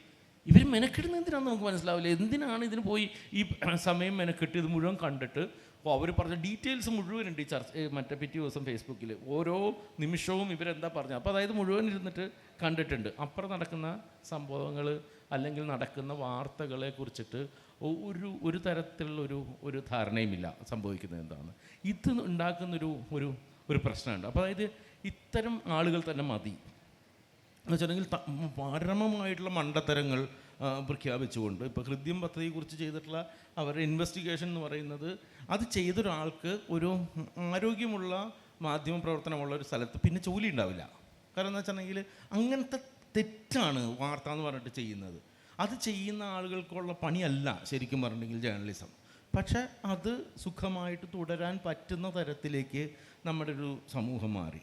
ഇപ്പം വീണ്ടും ഈ ഭീകരാക്രമണം നടക്കുമ്പോൾ ശരിക്കും പാരലായിട്ട് നമ്മുടെ മുന്നിലുള്ള ഒരു കാഴ്ച എന്ന് പറയുന്നത്, ദൃശ്യം എന്ന് പറയുന്നത് മുംബൈയിൽ നടന്നിട്ടുള്ള ഭീകരാക്രമണമാണ്. അത് നടന്നിട്ട് മറ്റേ മഹാരാഷ്ട്ര മുഖ്യമന്ത്രിക്ക് മറ്റേ പണി പോയി, മറ്റേ ഇന്ത്യൻ ആഭ്യന്തരമന്ത്രിക്ക് മറ്റേത് പോയി. 2 പേരും രാജിവെക്കേണ്ടി വന്നു. കാരണം അത്ര ഗൗരവപ്പെട്ട കാര്യമാണ്. സുരക്ഷാ വീഴ്ച ഉണ്ടായിട്ടുണ്ട്. നമ്മൾ ആരെങ്കിലും ഇതിനെക്കുറിച്ചിട്ട് അല്ലെങ്കിൽ നമ്മുടെ മാധ്യമങ്ങളിൽ ഇതിനെക്കുറിച്ചിട്ട് ഒരു ഡിസ്കഷൻ നടക്കുന്നില്ല. ഇവിടെ അമിത്ഷാ രാജിവെക്കണമെന്ന് പറയാൻ പോലും പ്രതിപക്ഷത്തിന് പോലും ധൈര്യം കിട്ടുന്നില്ല. അത്രമാത്രം നമ്മുടെ മീഡിയ. കാരണം വെച്ചാൽ മറ്റത് ആ രാജി എന്നൊരാവശ്യം അല്ലെങ്കിൽ ഉണ്ടാക്കുന്നത് ആഭ്യന്തരമന്ത്രി രാജിവെക്കണം, വിലാസ്റാവ് ദേശ്മുഖ് രാജിവെക്കണം എന്ന് പറയുന്ന ഒരു സംഭവം ഉണ്ടാകുന്നത് മാധ്യമങ്ങളിലൂടെയാണ്. മാധ്യമങ്ങൾ ഉണ്ടാക്കുന്ന പ്രഷറിൽ നിന്നാണ് ഈ പറയുന്നൊരു സംഭവത്തിലേക്ക് ഇത് മാറിക്കൊണ്ടിരിക്കുന്നത്. ആ വ്യത്യാസമാണ് എനിക്ക് തോന്നുന്നു ഇപ്പോൾ ഏറ്റവും പ്രശ്നം. ഇപ്പോൾ നമ്മുടെ പാകിസ്ഥാൻ്റെ അതിർത്തി പറയുമ്പോൾ ഇപ്പോൾ ഈ ശ്രീത്ത് പറഞ്ഞ സംഭവം ഉണ്ടല്ലോ, മുംബൈ ഭീകരാക്രമണത്തിന് ശേഷം വിലാസ്റാവ് ദേശ്മുഖും ശിവരാജ് പാട്ടീലും രാജിവെക്കുന്ന സംഭവം, അതുപോലെ ഇതിൻ്റെ സുരക്ഷാ വീഴ്ച, മുംബൈയിൽ ഉണ്ടായതുപോലുള്ള സുരക്ഷാ വീഴ്ച എവിടെയും ഉണ്ടായിട്ടുണ്ടോ എന്നുള്ള ക്വസ്റ്റ്യൻ, ഇതിൻ്റെ ഈ 2 ഇൻസിഡൻറ്റും തമ്മിലുള്ള കമ്പാരിസൺ. മുംബൈയിലെന്ന് പറഞ്ഞാൽ കുറേ ആളുകൾ അങ്ങ് കടന്നു വരുന്നു, അവർ പല സ്ഥലങ്ങളിലേക്ക് പോകുന്നു, തുരുതുരാ വെടിവെക്കുന്നു. ഇതാണ് സംഭവിക്കുന്നത്. അവരെ സംബന്ധിച്ച് ആര് എന്ത് എന്നുള്ളതൊന്നും ഒരു കൺസേൺ അല്ല. അവരുടെ ദൗത്യം അവരങ്ങ് ചെയ്യുന്നു എന്നുള്ളതേ ഉള്ളൂ. ഇവിടെ അങ്ങനെയല്ല. ഇവിടെ കുറച്ചുകൂടെ ഓർഗനൈസ്ഡ് ആണ്. എന്നുവെച്ചാൽ അവരിവിടെ വരുന്നു, ഇവിടുത്തെ സിറ്റുവേഷൻ പഠിക്കുന്നു, അവിടെ കുറേ കാലം നിൽക്കുന്നു, കുറേ സമയം നിൽക്കുന്നു. അവർ വന്ന് ആളുകളെ സെഗ്രിഗേറ്റ് ചെയ്യുന്നു, മാറ്റി നിർത്തിയിട്ട് അവരുടെ അജണ്ടയ്ക്ക് അനുസരിച്ചൊരു സിനാരിയോ ഉണ്ടാക്കിയിട്ട് വെടിവെക്കുന്നു. ഇതാണ് സിറ്റുവേഷൻ. ഇത് രണ്ടും തമ്മിൽ ഒരുപാട് വ്യത്യാസമുണ്ട്. അപ്പോൾ കുറേയും കൂടെ സീരിയസ് ആയിട്ടുള്ള സുരക്ഷാ ലാബ്സ് ഉണ്ടാകുന്നത് ഇവിടെയാണ്. ഈ മീഡിയാസ് ഇത് സംസാരിച്ചില്ല എന്ന് പറയുമ്പോൾ ഇതിൻ്റെ സെക്കൻഡ് ഈ AJ ഫിലിപ്പാണ് റിസാല അപ്ഡേറ്റിനും എയ്ഡത്തിനും വേണ്ടിയിട്ട് സംസാരിക്കുന്നത്. സീനിയർ ജേർണലിസ്റ്റാണ്. ഇപ്പം ഞാനാണിത് ആങ്കർ ചെയ്യുന്ന മനുഷ്യൻ. എനിക്കിതിനെക്കുറിച്ച് ഒരുപാട് ലിമിറ്റേഷൻസ് ഇരുന്നുകൊണ്ടാണ് ഞാൻ എൻ്റെ ചോദ്യങ്ങൾ മുഴുവൻ വളരെ ഡിഫെൻസീവിലായിരുന്നു. എൻ്റെ എല്ലാ ക്വസ്റ്റ്യൻസും അതിനകത്ത് ഡിഫെൻസീവിലായിരുന്നു. ഈ ചോദ്യങ്ങൾ മുഴുവൻ എൻ്റെ മനസ്സിലുണ്ട്, ഇല്ലാഞ്ഞിട്ടല്ല. കാരണം വെച്ചാൽ ഈ ഡിസ്കഷൻ പോകുന്നതിന് മുമ്പ് ഞാൻ എൻ്റെ ഓഫീസ് സ്പേസിൽ നിന്നുകൊണ്ട് ഈ കാര്യങ്ങളൊക്കെ പറയുന്നുണ്ട്. പക്ഷേ എനിക്ക് ഈ ഡിസ്കഷന് പോകുമ്പോൾ ഞാൻ വളരെ ഡിഫെൻസീവിൽ നിന്നുകൊണ്ടാണ് സംസാരിക്കുന്നത്. പക്ഷേ AJ ഫിലിപ്പ് എന്ന് പറയുന്ന സീനിയർ ജേർണലിസ്റ്റിന് യാതൊരു മടിയും ഉണ്ടായില്ല. മൂപ്പര് വളരെ ക്രൂളായിട്ട് മൂപ്പര് ഇത് മുഴുവൻ പറഞ്ഞു. മുംബൈ ഭീകരാക്രമണത്തെക്കുറിച്ച് പറഞ്ഞു, എന്താ പറയുക, അവിടുത്തെ സുരക്ഷാ വീഴ്ചയെക്കുറിച്ച് പറഞ്ഞു, അന്നത്തെ റെസിഗ്നേഷൻസിനെ കുറിച്ച് പറഞ്ഞു, ഈച്ച് ആൻഡ് എവറിത്തിങ്. അത് മാത്രമല്ല, മൂപ്പര് പറഞ്ഞു ഈ ആക്രമണം ഉണ്ടായ 4-ാമത്തെയോ 5-ാമത്തെ മണിക്കൂറിൽ എങ്ങനെയാണ് ആക്രമണം നടത്തിയ ആളുകളുടെ ഫോട്ടോ ഇങ്ങനെ സ്പ്രെഡ് ഔട്ട് ആവുന്നത്. ഇത്രയും വിവരങ്ങൾ കയ്യിലുണ്ടെങ്കിൽ ഇവരെ പിടിക്കാറുന്നില്ല ഈ ഏജൻസി എന്ന് വളരെ കൂളായിട്ട് ചോദിച്ചിട്ട് അങ്ങ് പോയി. ഞാൻ വിചാരിക്കുന്നത് അന്നത്തെ ദിവസം ആ മോഡലിലൊരു ഡിസ്കഷൻ നടന്ന പ്ലാറ്റ്ഫോം എന്ന് പറയുന്നത് റിസാല അപ്ഡേറ്റിൻ്റെയും ഈടത്തിൻ്റെയും പ്ലാറ്റ്ഫോം മാത്രമാണ്. അങ്ങനെ ധൈര്യത്തോടെ വന്ന് പറയാനുള്ള ഒരു കൺവിക്ഷൻ ഉണ്ടായ മനുഷ്യൻ എന്ന് പറയുന്നത് ഒരുപക്ഷെ AJ ഫിലിപ്പിനെ പോലൊരു സീനിയർ ജേർണലിസ്റ്റ് മാത്രമാണ്. വേറെ ആർക്കും ആ കൺവിക്ഷൻ ഉണ്ടാവില്ല, വേറെ ആർക്കും ആ ധൈര്യം ഉണ്ടാവില്ല. ഇനി തോന്നിയാൽ പോലും അത് പറയാനുള്ളൊരു ചങ്കൂറ്റുണ്ടാവില്ല. ഇതാണ് സത്യം പറഞ്ഞ ജേർണലിസത്തിൻ്റെ പണി. അതേപോലെ തന്നെ ഇത് വരുമ്പോൾ ശരിക്കും പറഞ്ഞാൽ വളരെ ആഴത്തിൽ ഡിസ്കസ് ചെയ്യപ്പെടേണ്ട മറ്റൊരു പ്രശ്നമാണ്. അതായത് ഇന്ത്യയിലെ വലിയൊരു സുരക്ഷാ വീഴ്ചയോ അല്ലെങ്കിൽ സുരക്ഷാ പ്രശ്നമാണ് ഈ പാകിസ്ഥാൻ അതിർത്തിയോട് ചേർന്നിട്ട് മുഴുവൻ നിയമത്തെയും അട്ടിമറിച്ചുകൊണ്ട് അദാനിക്ക് മറ്റേ കാറ്റാടി മില്ല് സ്ഥാപിക്കാനായിട്ട് ഗവൺമെൻറ് അനുവാദം കൊടുത്തത്. എന്ന് വെച്ചാൽ ദീർഘകാലമായിട്ട് നിലനിൽക്കുന്ന മുഴുവൻ നിയമവും അട്ടിമറിച്ചിട്ടാണ് ചെയ്യുന്നത്. ഇവിടെ നാഴേക്ക് 40 വട്ടം സുരക്ഷാ വീഴ്ചയെക്കുറിച്ച് പറയുക, ഇവിടെ എന്തെങ്കിലും തരത്തിൽ ദേശീയ പട്ടാളക്കാരെക്കുറിച്ചുള്ള ഒരു കാര്യത്തിനൊരു ആരെങ്കിലും ഒരു സംശയം പ്രകടിപ്പിച്ചാൽ പോരും അവരെയൊക്കെ പാകിസ്ഥാനിലയക്കണം, അവരെല്ലാം തീവ്രവാദികളാക്കണം, അവരെ മുഴുവൻ പ്രശ്നത്തിലാക്കണം എന്ന് പറയുന്ന ഗവൺമെൻറ്റാണ് ഈ പറയുന്ന അനുമതി കൊടുത്തിട്ടുള്ളത്. ഈ വാർത്ത ശരിക്കും പറഞ്ഞിട്ടുണ്ടെങ്കിൽ ഇപ്പോൾ ഗാർഡിയനിലും ന്യൂസ് മിനിറ്റിലും അഴിമുഖത്തിലുമായിട്ടായിരുന്നു അതിൻ്റെ വന്നത്. വെച്ചിട്ടുണ്ടെങ്കിൽ കോൺഫ്ലുവൻസ് മീഡിയ ഉണ്ടാക്കിയിട്ടുള്ള വെച്ചിട്ടുണ്ടെങ്കിൽ അവരുടെ റിസർച്ചിൽ നിന്നുണ്ടായിട്ടുള്ള വാർത്തയാണ്. ഇവിടെ ഒന്ന് വെച്ചിട്ടുണ്ടെങ്കിൽ ഇവിടെ ഒരു മെയിൻ സ്ട്രീം നമ്മൾ വിളിക്കുന്ന ഇവരാരും തന്നെ ഈ വാർത്ത ഫോളോ അപ്പ് ചെയ്യാനായിട്ടില്ല. ഇത് വളരെ ഈ പറഞ്ഞ രീതിയിൽ ഇവിടുത്തെ ഡിജിറ്റൽ മീഡിയ, ഇവിടുത്തെ ഈ പറയുന്ന ഒരു പാരലൽ മീഡിയ ആണ് ഇത് ചർച്ച ചെയ്യുന്നത്. അവർക്ക് മാത്രമാണ്, അതായത് ജേർണലിസം നടത്താനുള്ള ഉത്തരവാദിത്വം ഇവർക്ക് മാത്രമായിട്ട് ഇത് മാറിയിട്ടുണ്ട്. ഒരാളുമില്ല ഇതിനെ തുടർന്ന് ഈ സംഭവങ്ങൾ വരുമ്പോൾ ഏറ്റവും ആദ്യം ഡിസ്കസ് ചെയ്യപ്പെടേണ്ട വിഷയമാണിത്. കാരണം വെച്ചാണെങ്കിൽ അതീവ ഗുരുതരമായിട്ടുള്ള സുരക്ഷാ വീഴ്ച. ഇത് ഗവൺമെൻറ് അതിൻ്റെ പേരിൽ ചോദ്യം ചെയ്യപ്പെടാനൊന്നും പറ്റില്ല. കാരണം എന്താ വെച്ചിട്ടുണ്ടെങ്കിൽ ആയിരക്കണക്കിന് നൂറുകണക്കിന് മാധ്യമങ്ങൾ മുഴുവൻ ഇവരുടെ സ്വന്തമായിട്ടിരിക്കുകയാണ്. ഇപ്പോൾ സി നെറ്റ്വർക്കിൻ്റെ എത്രയോ ചാനലുകൾ, ന്യൂസ് 18 25-27 ചാനലുകൾ, ക്വിൻറ്റും NDTVയും അദാനിക്ക്. അതേപോലെ നോക്കിക്കഴിഞ്ഞിട്ടുണ്ടെങ്കിൽ എത്രയോ സ്ഥാപനങ്ങൾ പൂർണ്ണമായി ഇവരുടെ കയ്യിലാണ്. അതല്ലാത്ത സ്ഥാപനങ്ങളാണെങ്കിൽ അതിന് വഴിപ്പെട്ട് ജോലി ചെയ്യാനായിട്ട് ഇവർക്കൊരു പ്രശ്നവുമില്ല. ഇപ്പോൾ ഇവിടെ ഇവിടെ പ്രധാനമന്ത്രിയുടെ ഇൻ്റർവ്യൂ തയ്യാറാക്കി കേരളത്തിൽ നിന്ന് 2 മീഡിയ ഉണ്ടായിരുന്നല്ലോ. പോയിട്ട് ചോദ്യം ചോദിക്കാനായിട്ട് അഭിനയിക്കുക എന്നല്ലാതെ ഒരു ചോദ്യം പോലും അവർക്ക് ചോദിക്കാനായിട്ട് അവകാശമില്ല. ക്വസ്റ്റ്യൻസ് അവർ തരും, ഉത്തരങ്ങൾ അവർ തരും, അവർ പറയും, അത് പോയിട്ട് നമ്മൾ അഭിനയിച്ച് തിരിച്ചു പോരുക. മാതൃഭൂമിയുടെ എഡിറ്റർ പോയിട്ടുണ്ടായിരുന്നു. പേനയും പേപ്പറും കൊണ്ടുപോകാനുള്ള അനുവാദമില്ല അത്ര അകത്തേക്ക് പോകുമ്പോൾ. ക്വസ്റ്റ്യൻ ചോദിക്കുക, ഉത്തരം പറയില്ല. അവിടെ പോയി ഫോട്ടോ എടുക്കുക, തിരിച്ചു വരിക, ക്വസ്റ്റ്യൻസ് ആൻസർ അവർ അയച്ചു തരും. അത് അയച്ചു തരുന്നത് പ്രസിദ്ധീകരിക്കുക, മറ്റത് എഡിറ്റ് ചെയ്തിരിക്കുന്ന ക്യാമറ ചെയ്തിരിക്കുന്നത് എല്ലാം അവിടെ. ഇത് ഏഷ്യാനെറ്റിൽ ഇൻ്റർവ്യൂ പ്രസിദ്ധീകരിക്കുമ്പോൾ സമാന്തരമായിട്ട് BJPയുടെ സോഷ്യൽ മീഡിയ ഹാൻഡിലാണ് ഈ ഇൻ്റർവ്യൂ പ്രസിദ്ധീകരിക്കുന്നത്, അല്ലാതെ ഗവൺമെൻറ് ഇതായിട്ട് പോലുമല്ല. അപ്പം ആ രീതിയിലേക്ക് വഴങ്ങിക്കൊടുത്തിട്ട് ആണ് ഇവിടെ ഒരു പരിപാടി നടന്നുകൊണ്ടിരിക്കുന്നത് ജേർണലിസ്റ്റ് എന്ന് പറയുന്നത്. അതാണ് നമ്മളെ സംബന്ധിച്ചിടത്തോളം ഈ പറഞ്ഞ വളരെ ഭയപ്പെടേണ്ട ഒരു കാര്യമായിട്ട് നിൽക്കുന്നത്. അപ്പോൾ വീണ്ടും നമ്മൾ ഈ പറയുന്ന രീതിയിൽ ഇതേപോലെ ഡിജിറ്റൽ മീഡിയയും ഈ സമാന്തരമായിട്ട് വിളിക്കപ്പെടുന്ന മാധ്യമങ്ങളും കൂടുതൽ പ്രസക്തമായിട്ടിക്കൊണ്ടിരിക്കുന്നു എന്ന് മാത്രമാണെന്ന് തോന്നുന്നു ഇവിടുത്തെ. റൈറ്റ്. ഞാൻ വിചാരിക്കുന്നത് നിങ്ങൾക്ക് എന്തെങ്കിലും ചോദിക്കാം ഇനി. അതായിരിക്കും നമ്മൾ ഏകപക്ഷീയമായൊരു സംസാരം എന്ന് പറയുന്നത് പരമപോറാണ്. അപ്പം അതുകൊണ്ട് നിങ്ങൾ കൂടെ ഇതിൻ്റെ ഭാഗമാകുന്നതായിരിക്കും കുറെ കൂടെ നന്നാവുകയെന്ന് എനിക്ക് തോന്നുന്നു. നേരത്തെ ഇവിടെ റാഫേലിനെ കുറിച്ച് പരാമർശിക്കപ്പെട്ടു. നമുക്ക് ആർക്കും അതിനെക്കുറിച്ച് വലിയ ധാരണകളില്ല, കൂടുതൽ ആഴത്തിൽ അറിയില്ല എന്നൊക്കെ പറഞ്ഞു. സത്യത്തിൽ ഞാൻ മനസ്സിലാക്കുന്നത് മീഡിയാസ് അതിനെ ചർച്ച ചെയ്യാത്തതുകൊണ്ടാണ് ജനങ്ങൾ അതിനെ കൂടുതൽ പഠിക്കാത്തത് എന്നുള്ളതാണ്. ഒരു രാജ്യം ഭരിക്കുന്ന കക്ഷിയെ ബാധിക്കുന്ന വിഷയം എന്ന തരത്തിൽ മീഡിയക്ക് ലഭിക്കുന്ന ഫ്രീഡം അതിൽ പ്രശ്നമായിട്ട് വരാം. പക്ഷേ ചൂരൽമല ദുരന്തം സംഭവിക്കുന്ന അതേ സന്ദർഭത്തിൽ തന്നെ വടകരയിലും ഇത്തരത്തിലൊരു ഉരുൾപൊട്ടൽ സംഭവിക്കുന്നുണ്ട്. മീഡിയാസ് അതിനെക്കുറിച്ച് കൂടുതലായിട്ട് ചർച്ച ചെയ്യുന്നില്ല. അതുകൊണ്ട് തന്നെ പല ജനങ്ങളും അത് അറിയാതെ പോവുകയും ചെയ്തിട്ടുണ്ട്. അപ്പോൾ നമുക്ക് മുമ്പിൽ ചില ആളുകളുടെ ഒരു വാദമുണ്ട്, മീഡിയാസ് ജനങ്ങളെ ഭരിച്ചുകൊണ്ടിരിക്കുകയാണ്.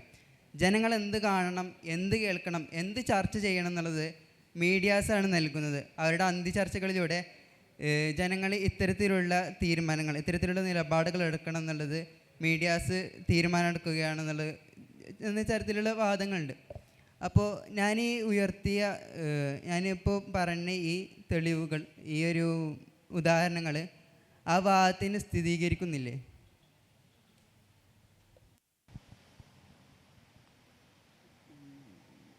ഇത് തന്നെയാണ് ഇപ്പോൾ ഞങ്ങൾ പറഞ്ഞത് സത്യം പറഞ്ഞു കഴിഞ്ഞാൽ. കാരണം വെച്ച് കഴിഞ്ഞാൽ ഇപ്പം റഫാൽ ഇഷ്യൂ ഉണ്ടായ സമയത്ത് അതിനെക്കുറിച്ച് ഡിസ്കസ് ചെയ്ത സ്ഥാപനങ്ങൾ വളരെ കുറവായിരുന്നു. എനിക്കൊന്ന് ഹിന്ദു അത് വളരെ ഡീറ്റെയിൽ ആയിട്ട് അന്ന് കൊടുത്തിരുന്നു. ബാക്കി കേരളത്തിലെ മാധ്യമങ്ങളൊന്നും അത് ഡിസ്കസ് ചെയ്തിട്ടില്ല, വലിയ തോതിലൊന്നും ഡിസ്കസ് ചെയ്തിട്ടില്ല. 1-2 ദിവസമൊക്കെ ഡിസ്കസ് ചെയ്തിരുന്നു. നമ്മളൊന്ന് ആലോചിച്ച് നോക്കുക, കേരളത്തിലെ മീഡിയ എത്രത്തോളം ആഴത്തിൽ പഠിച്ചിട്ടാണ് ഈ സ്വർണ്ണക്കടത്ത് ഡിസ്കസ് ചെയ്തതെന്ന് നമ്മളൊന്ന് ആലോചിച്ച് നോക്കണം. അതിനു മുമ്പ് അത്രത്തോളം ആഴത്തിൽ പഠിച്ചൊരു സംഗതി എന്ന് പറയുന്നത് സോളാർ ആയിരുന്നിരിക്കും ഒരുപക്ഷെ. ഈ ആഴത്തിൽ പഠിക്കുക എന്ന് പറയുമ്പോൾ ഇതിലെ ഈ ഡിഫറൻ്റ് ആയിട്ടുള്ള എലിമെൻസിൻ്റെ സാന്നിധ്യം കൊണ്ടാണ് ഇത് ആഴത്തിൽ പഠിക്കുന്നത്. അല്ലാതെ ഇതിൻ്റെ ഒരു സബ്ജക്റ്റിൻ്റെ ഒരു ഗ്രാവിറ്റി കൊണ്ടല്ല ഇതൊന്നും ആഴത്തിൽ പഠിക്കുന്നത്. സബ്ജക്റ്റിൻ്റെ ഗ്രാവിറ്റി കൊണ്ട് നമ്മൾ ആഴത്തിൽ പഠിക്കണമെന്നുണ്ടായിരുന്നെങ്കിൽ റഫാൽ നമ്മൾ ആഴത്തിൽ പഠിക്കണമായിരുന്നു. അതുണ്ടാവുന്നില്ല. അതിന് പിന്നെ പൊളിറ്റിക്കലായിട്ടുള്ള റീസൺസും ഉണ്ട്. കാരണം വെച്ച് കഴിഞ്ഞാൽ റഫാൽ ഡിസ്കസ് ചെയ്ത് കഴിഞ്ഞാൽ നാളെ എൻ്റെ മുതലാളി ഒരു പ്രയാസത്തിലാകപ്പെടും എന്നുള്ള തോന്നൽ എന്നെ ഭരിക്കുകയാണ്. അതെന്നെ ആദ്യം ഭരിക്കുകയാണ്. അത് കഴിഞ്ഞിട്ടായിരിക്കും ചിലപ്പോൾ മുതലാളി നമ്മളോട് പറയുന്നത് റഫാൽ നമുക്ക് വേണ്ടാട്ടോ എന്ന്. അപ്പോൾ ഇതാണ് ഒരു സിറ്റുവേഷൻ നമ്മുടെ മുമ്പിലുള്ളത്. ഇതൊരു പ്രശ്നമാണ്. അതും ഈ ചൂരൽമലയും വിലങ്ങാടും തമ്മിൽ വലിയ അടുപ്പുണ്ടെന്ന് എനിക്ക് തോന്നുന്നില്ല, വലിയ ബന്ധമുണ്ടെന്ന് എനിക്ക് തോന്നുന്നില്ല. അവിടെയും ഒരു പ്രോബ്ലം ഉണ്ട്. അവിടെയും വേണ്ട രീതിയിലുള്ള അഡ്രസ്സ് ചെയ്യപ്പെടുന്നുണ്ടോ എന്നുള്ളൊരു പ്രശ്നം അവിടെയുണ്ട്. ചൂരൽമല അഡ്രസ്സ് ചെയ്ത പോലെ വിലങ്ങാട് അഡ്രസ്സ് ചെയ്യപ്പെട്ടിട്ടില്ല എന്നുള്ളൊരു വസ്തുതയാണ്. പക്ഷേ രണ്ടിൻ്റെയും എന്താ പറയുക, ഗ്രാവിറ്റി എന്ന് പറയുന്നത് രണ്ട് ലെവലിലാണ്. കാരണം ചൂരൽമലയിൽ നഷ്ടപ്പെട്ട മനുഷ്യരുടെ ജീവൻ്റെ എണ്ണം, മനുഷ്യർ എന്ന് ഞാൻ വിടുകയാണ്, ജീവൻ്റെ എണ്ണം അത്രത്തോളം വിലങ്ങാട് നഷ്ടപ്പെട്ടിട്ടില്ല. അപ്പോൾ അതുകൊണ്ട് അതിലൊരു കമ്പാരിസൺ ഉണ്ടെന്ന് എനിക്ക് തോന്നുന്നില്ല. പക്ഷേ ഡെഫിനറ്റ്ലി ഇത് രണ്ടും അഡ്രസ്സ് ചെയ്യപ്പെടേണ്ടതാണെന്നുള്ള കാര്യത്തിൽ തർക്കവുമില്ല. ഇവിടെ നമ്മുടെ ഒരു റോൾ എന്താണെന്നുള്ളൊരു പ്രധാനപ്പെട്ട കാര്യമുണ്ട്. അത് പലപ്പോഴും നമ്മൾ ഡിമാൻഡ് ചെയ്യുന്നില്ല എന്നുള്ളൊരു പ്രശ്നം അവിടെയുണ്ട്. നമ്മൾ ഡിമാൻഡ് ചെയ്യുന്നുണ്ട് എങ്കിൽ നമ്മളുടെ മുമ്പിലേക്ക് ഇത് വരിക തന്നെ ചെയ്യും. ഇപ്പോൾ ഞാനൊരു തമാശയോടെ പറയാം. നേരത്തെ ഈ അൽഗോരിതത്തിനെ കുറിച്ച് സംസാരിച്ചല്ലോ നമ്മൾ. ഈ അൽഗോരിതം അങ്ങനെയാണല്ലോ ഡെവലപ്പ് ചെയ്യുന്നത്. നമ്മൾ ഡിമാൻഡ് ചെയ്യുന്നതിനനുസരിച്ചിട്ടാണല്ലോ നമ്മുടെ മുമ്പിലേക്ക് വരുന്നത്. അപ്പോൾ ഈ അൽഗോരിതം എന്ന് പറയുന്നത് സോഷ്യൽ മീഡിയയെ സംബന്ധിച്ച് മാത്രമല്ല, നമ്മളുടെ ഒരു ഡെമോക്രാറ്റിക് സ്പേസിനെ കുറിച്ച് കൂടിയുള്ളതാണ് എന്ന് നമ്മൾ ആദ്യം മനസ്സിലാക്കണം എന്നാണ് എനിക്ക് തോന്നുന്നത്. ഞാൻ ഒരു കാര്യം കൂടി ഒന്ന് കൂട്ടിച്ചേർത്തോട്ടെ. ഒന്നുമില്ല, നമ്മൾ പറഞ്ഞപ്പോൾ നമ്മുടെ ഒരു എനിക്കൊന്ന് ടെലിവിഷൻ്റെ ഇപ്പോഴത്തെ ഒരു പൊതു സ്വഭാവം എന്ന് പറയുന്നത് അനുപാതരാഹിത്യം എന്ന് പറയുന്നൊരു കാര്യമാണ്. ഡിസ്പ്രപ്പോർഷനേറ്റ് ആയിട്ടാണ് എല്ലാ കാര്യവും ചെയ്യുന്നത്. ഇപ്പോൾ ചില സമയത്ത് അതിനൊരു കാരണം കൂടി എനിക്ക് തോന്നുന്നു. ഇപ്പോൾ എന്ന് വെച്ചാൽ അതിനൊരു കാലാകാലങ്ങളിലായിട്ട് മാറ്റം വന്നിട്ടുണ്ട്. പക്ഷേ ഈ കോവിഡ് സമയത്ത് നമ്മുടെ ടെലിവിഷനിലുള്ള എൻ്റർടൈൻമെൻറ്റ് പരിപാടികളുണ്ടല്ലോ, അതായത് ഈ മറ്റേ പാട്ടിൻ്റെ മത്സരം, മറ്റേ ക്വിസുകൾ, തമാശകൾ തുടങ്ങിയിട്ടുള്ള ടെലിവിഷനിലെ എൻ്റർടൈൻമെൻറ്റ് പരിപാടികൾ ഷൂട്ട് ചെയ്യാൻ പറ്റാതെയായി. കാരണം പ്രോട്ടോകോൾ അനുസരിച്ച് പലതും ഷൂട്ട് ചെയ്യാൻ പറ്റാതെയായി. സീരിയലുകൾ നിന്നുപോയി. അങ്ങനൊരു സമയം വന്നപ്പോൾ ആളുകൾ വാർത്ത എന്ന് വെച്ചാൽ എന്തെങ്കിലും കാണണം എന്നുള്ള രീതിയിൽ വാർത്തയിലേക്ക് തിരികുകയും പിന്നീട് വാർത്ത ഒരു എൻ്റർടൈൻമെൻ്റ് ആയിട്ട് മാറുകയും ചെയ്തു.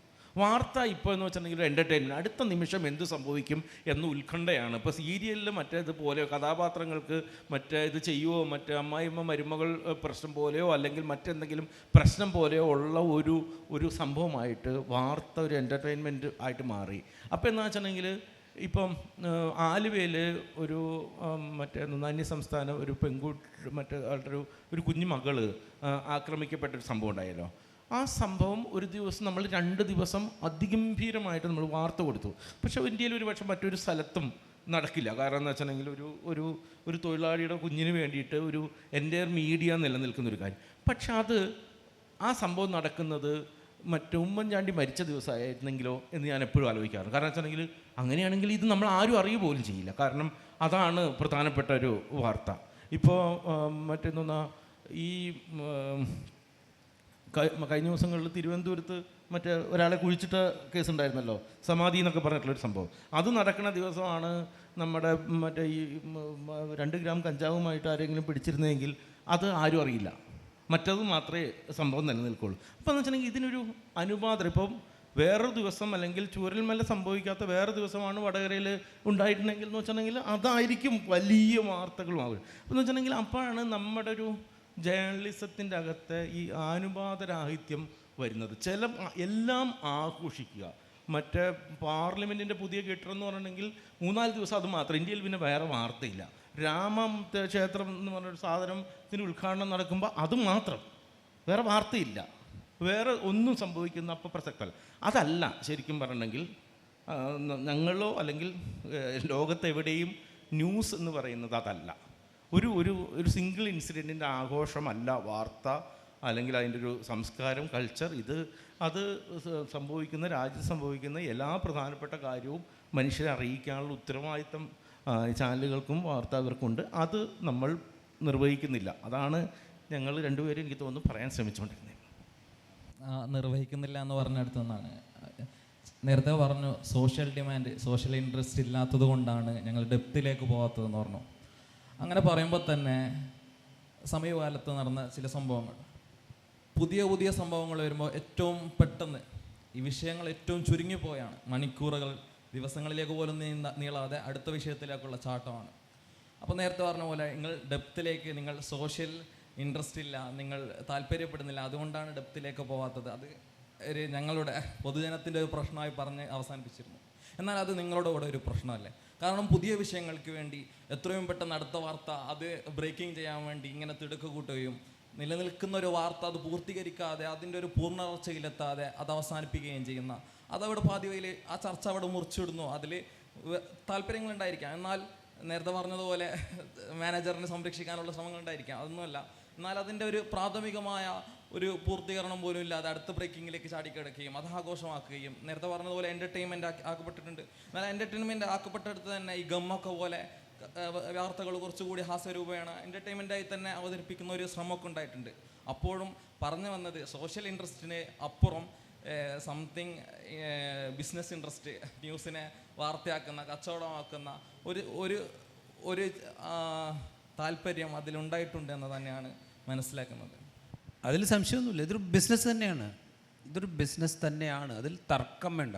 പക്ഷെ അത് ബിസിനസ് ആയിരിക്കുമ്പോൾ തന്നെ നമ്മൾ എന്ത് ബിസിനസ്സാണ് ചെയ്തുകൊണ്ടിരിക്കുന്നത് എന്നുള്ളൊരു ചോദ്യം ഉണ്ടല്ലോ.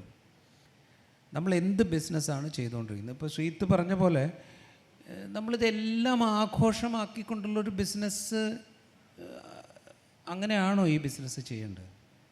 അതോ ആളുകൾക്ക് വിവരങ്ങൾ വൃത്തിയായി കൈമാറ്റം ചെയ്തുകൊണ്ട് ഈ ബിസിനസ് നടത്തിക്കൂടെ? ഇവിടെ ഒരു ചോദ്യം ഉണ്ടല്ലോ. ഇപ്പോൾ അങ്ങനത്തെ ഒരു ബിസിനസ് നടത്തണമെങ്കിൽ എന്ത് വേണം? അതിന് പാകത്തിനുള്ളൊരു കമ്പോളം വേണം, അല്ലേ? ഈ ബിസിനസ് ചെയ്യണമെങ്കിൽ ആ ബിസിനസ്സുമായിട്ട് എൻഗേജ് ചെയ്യുന്നൊരു കമ്പോളം അവിടെ വേണം. ഈ കമ്പോളം പതുക്കെ ഇല്ലാതായിക്കൊണ്ടിരിക്കുന്നു എന്നുള്ളിടത്താണ് എൻ്റെ പ്രശ്നം. അത്രേ എൻ്റെ പ്രശ്നമുള്ളൂ. അത്ര എൻ്റെ പ്രശ്നമുള്ളൂ. ഇപ്പം ഇൻഡെപ്തായിട്ട് നമ്മൾ കുറേ കാര്യങ്ങൾ മാർക്കറ്റ് ചെയ്യാൻ ശ്രമിക്കുകയാണെങ്കിൽ അത് കൺസ്യൂം ചെയ്യാനുള്ളൊരു ഒരു മാർക്കറ്റ് അവിടെ വേണം. ഞാൻ എല്ലാം ബിസിനസ് ടേംസിലാണ് സംസാരിക്കുന്നത്. അങ്ങനത്തെ ഒരു മാർക്കറ്റ് അവിടെ വേണം. ഈ മാർക്കറ്റ് പതിയെ പതിയെ പതിയെ ഇല്ലാതായിക്കൊണ്ടിരിക്കുന്നു. അല്ലെങ്കിൽ